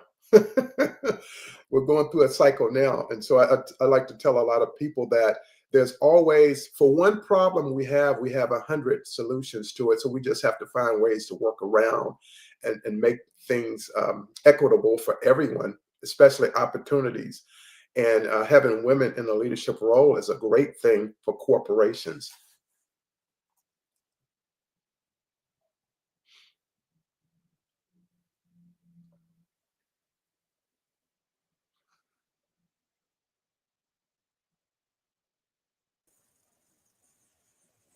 Oh, Paul? Yes. Okay. Sorry about that. No problem. Well, you are an international speaker, 2-time #1 best-selling author, and the author of 3 solo books, 3 co-author books. Yes. Your current book is Leadership to Influence. Share a little bit about your recent book, please. Yes, and thank you so much. In fact, Leadership as Influence really came from me sitting down one day in peace and quiet and solitude. And in that peace and quiet and solitude, I knew that my functional specialty is finance, budgeting, in that field. I'm a certified financial manager. However, when you really get down to it, actually leadership is what I am. And I am that because I was in the military for 20 years and I attended every leadership school that they had to offer. And as a result of that, it was time to come up with the new book, Leadership as Influence. And what this book does, it provides people with a 3-pronged approach to becoming a leader of influence. And so people ask, well, why influence? Influence is because when you have an individual in a leadership position and they're able to get people to do work, even if they didn't really want to do it, that's influence. But the key to being a leader of influence is to develop other members of the staff, not only the managers, but also the employees, the subcontractors, the janitorial staff. Everyone should be trained up and receive the leadership core competencies to help them. And not only that, when we look at leadership, we also want to really start with personal leadership. And that's a person having the ability to lead themselves. And when a person has the ability to lead themselves, they're going to make more better decisions, and it's going to yield them better results in their life. And then they can parlay that particular personal leadership expertise into the professional leadership aspect. And that's really what people need. And so to become a leader of influence, what this book does is gives people a blueprint and a baseline to follow. And most of the time, Mary, people don't even realize that they're leaders, but we're all leaders because we have to lead our lives. Right. And how we lead our lives really determines our success in life, because leadership is the one aspect of a life that can move people further through an organization or leading their own company is through that leadership. And when a person becomes a leader of influence, they train everyone. A leader who's afraid to provide funding, provide leadership for their employees will lose that employee, because it's the highest level of professional growth. Wow. And so that's what this particular book does. And it's got me on many of its stages, because a lot of people, it's the first time they're hearing this information. But the average person thinks that a leader is someone with a title. But a person doesn't have to have a title to be a leader. People can go on and lead. And not only that, but there's no such thing as a born leader. People think that a person's a leader. And I'll just use this little area here about football. Everyone thinks, hey, Tom Brady, he's a natural born leader. It's impossible. He wasn't born with cleats and a helmet on, right? I don't think so. Me either. and so what happens is a person is developed over time. That's how a person becomes a good leader. And it takes sacrifice, because you have to do the time. And for me, I went through ROTC for 2 years. So I was learning my fundamentals. And then when I went on active duty, I had a initial leadership school, and then I had a mid-career leadership school, and then I had a senior leadership school, which is called for us was Air War College. And so you learn the same principles a corporation would receive, except you might receive more of one that focuses on air power, as an example. All right. Well, I know that the academy itself, your leadership academy, is based on the book. Well, Wealth Building Academy actually is the professional development aspect of it. And my website, Wealth Academy podcast, is really a subset of the business itself, Wealth Building Academy itself. All right. Yes. I'm sitting here just absorbing, I'm just amazed, because I think I even had or was thinking that, as you said about leaders are not born, what you're really saying is that they are developed over time. Over time, yes. It doesn't happen over time. Why are some of the people you meet over the course of your career that admit that they are inspired by you? Well, it's that they inspire me, and I admire them for that. And so people that I've met, people such as Mrs. Coretta Scott King, for example. And I was at the Congressional Black Caucus one year, and a friend of mine, she introduced me to Mrs. King. And what's interesting about that is that I had lived in Atlanta before, and I went to the King Center all the time, but I'd never met her. And so I've got a chance to meet her. And then a couple of years later, her daughter, Bernice King, she called me to interview her on my online radio show. And we talked about Mrs. King's book, Desert Rose, The Life and Legacy of Coretta Scott King. Wow. And then I was interviewed by Dr. Maya Angelou on Oprah Radio. And the one question that she asked during the interview was, what is it like to be an American? And so I shared with her my rough side of the mountain experience growing up. Even though my parents had a store, we were really poor, 10 children. And my parents were factory workers too. And so they were a part of the working poor. So I shared that story and how I went on to get a degree. And I never received any tuition from my parents because they didn't have any money. So I worked the entire 4 years of college. Wow. And I paid for that. myself, and I was able to come on board into the Air Force, and they paid for a couple of master's degrees for me. So it was going from zero in terms of monies to really coming out to have a really great career, now retired after 10 years.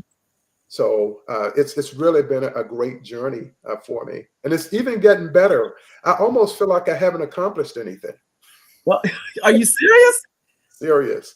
It seems like you accomplished quite a bit to me. There's more. What the commercials say, wait, there's more. Okay, all right. More books, more speaking, more conferences, more summits, more of everything. Wow. Yeah. How can people discover more about you, Paul? Well, thank you very much for asking that, Mary. What they can do is go to my website, which is www.paulvanspeaks.com.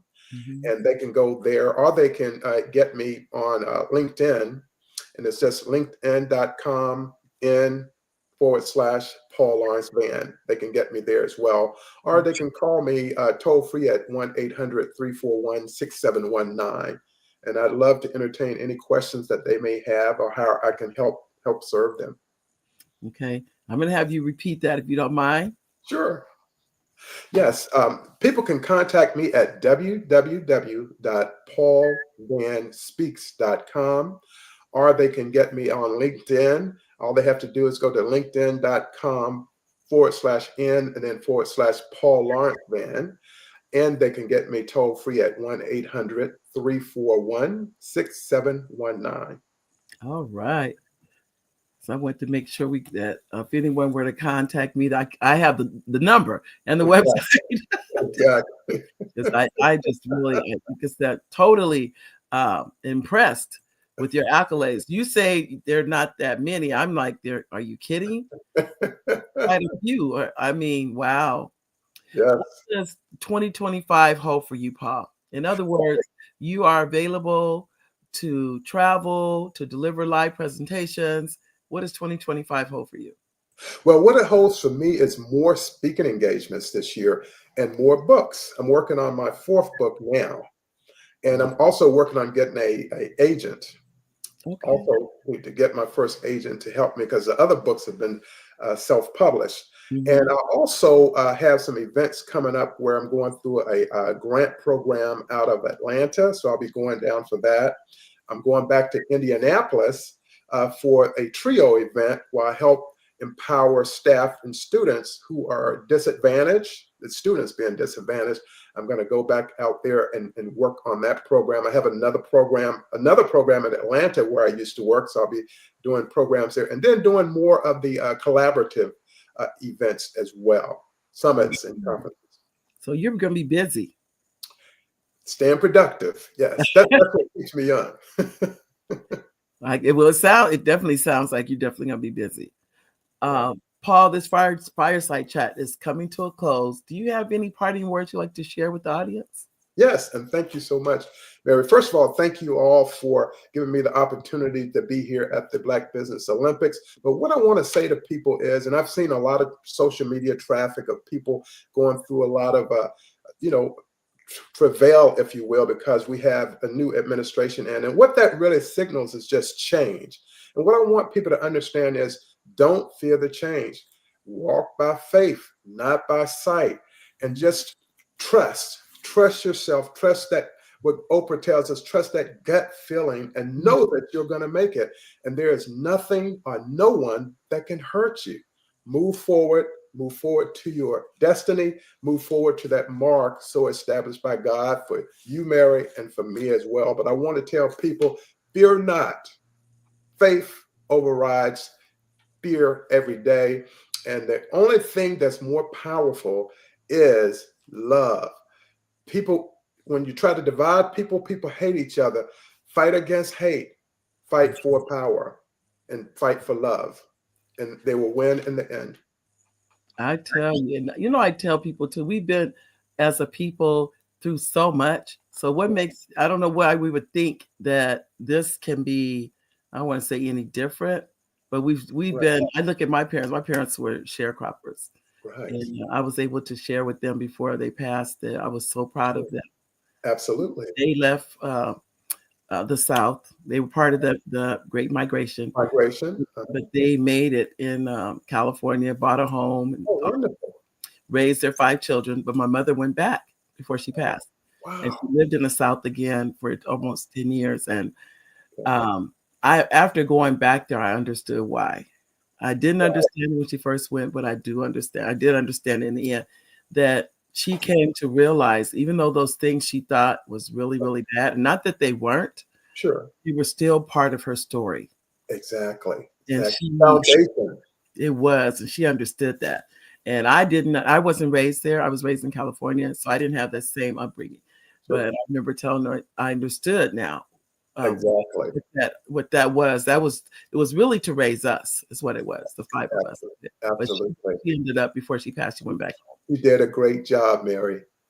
Thank you. Thank you. I'm sure she would be, unfortunately, she's passed on. I understand. But I was just grateful to be able to share that with them, that their life wasn't in vain, and that their sacrifices were not in vain. That's right. They were part of the branches of the tree of life. They were. And now we have to move forward. We're not going back. Oh no, it's impossible. And you can't change history. You could say you're gonna stop it, but you can't. No. One of the examples I love to use, and I used on social media the other day, is the fact that we know that DEI was discontinued in the federal government. They took out the Tuskegee Airmen training at the Air Force basic training facility.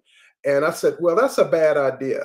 And it's a bad idea primarily because they are a part of history. They did fight in World War II, and they are what we call aviation pioneers. It's very similar and part of like the 6888, the recent movie, but they are part of history. And even though you want to stop it, you can't, because it's already happened. You can't stop something that's already happened.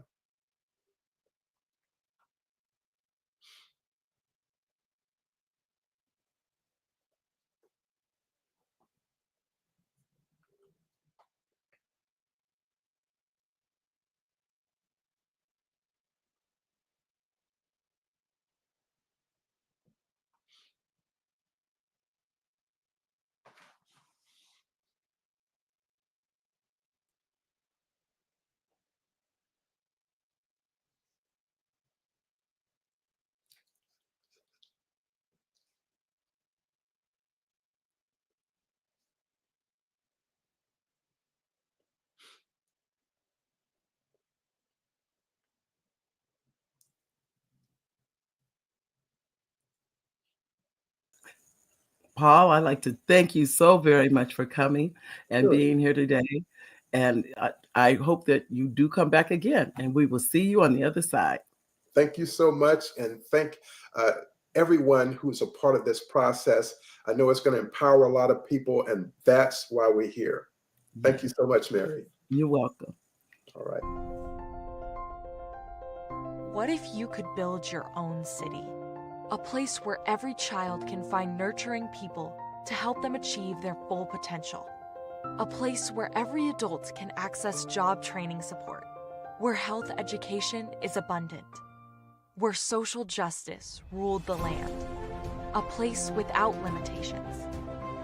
Welcome. You have arrived at STEM City USA. It is what every city should be. A safe and trusted community where you find people and resources to help you become everything you are and beyond. STEM City is unlike anything you have ever experienced. It is a digital twin of the world around you, only better. STEM City is about energy and soul renewal. It is more than a digital world. You can almost feel the power of live cultural events, music, and theater. STEM City promises a better future for children with caring mentors and hands-on activities with dedicated tutors to support our youth. STEM City is your passport to a healthy lifestyle with weekly events addressing our community's many issues. STEM City is your financial well-being with helpful information on wealth management, career advancement, job training, and so much more. STEM City is the community you deserve. It is the city where your dreams can come true. STEM City USA, a place in the sky that is accessible to all who reach for the stars.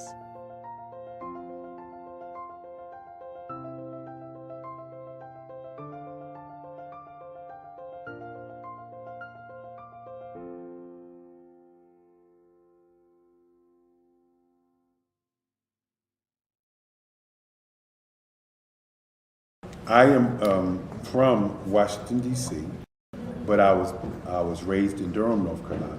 I came to Durham when I was about 5 or 6, and then I traveled back and forth to D.C. because it's where my people are from.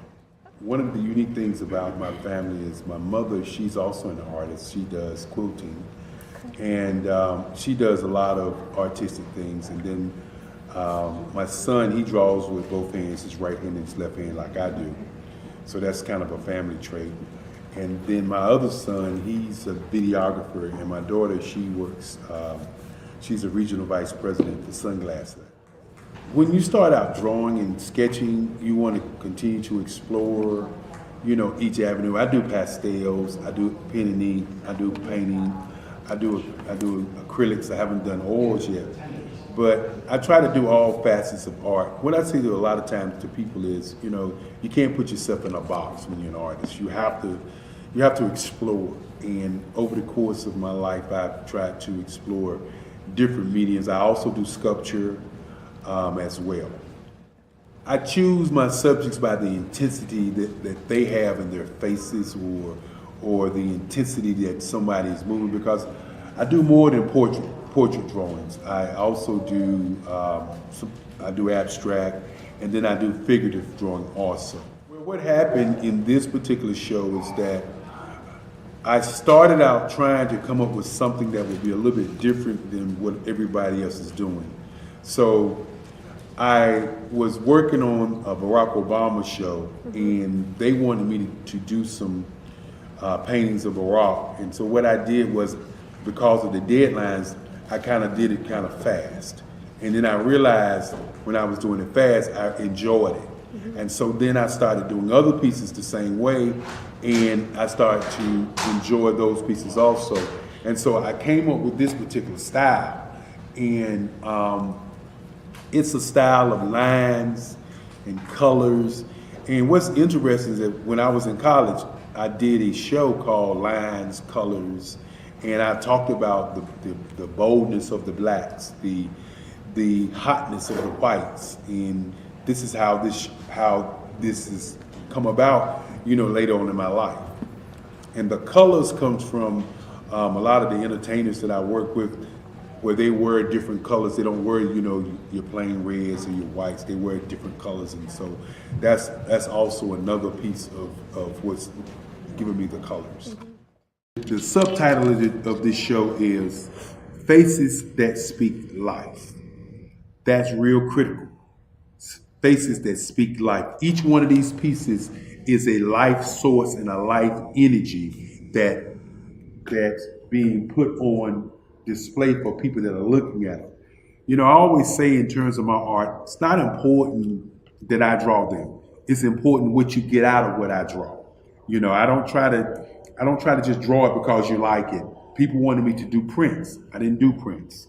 You know, people asked me to do different people, but the people that I choose are people that make a difference in the lives of people in the world. So the human landscape idea was, again, as I say, the lines represent your emotions, it represents your ideas, and it represents your journey as a human being. And that's why you get the different pieces and the different looks.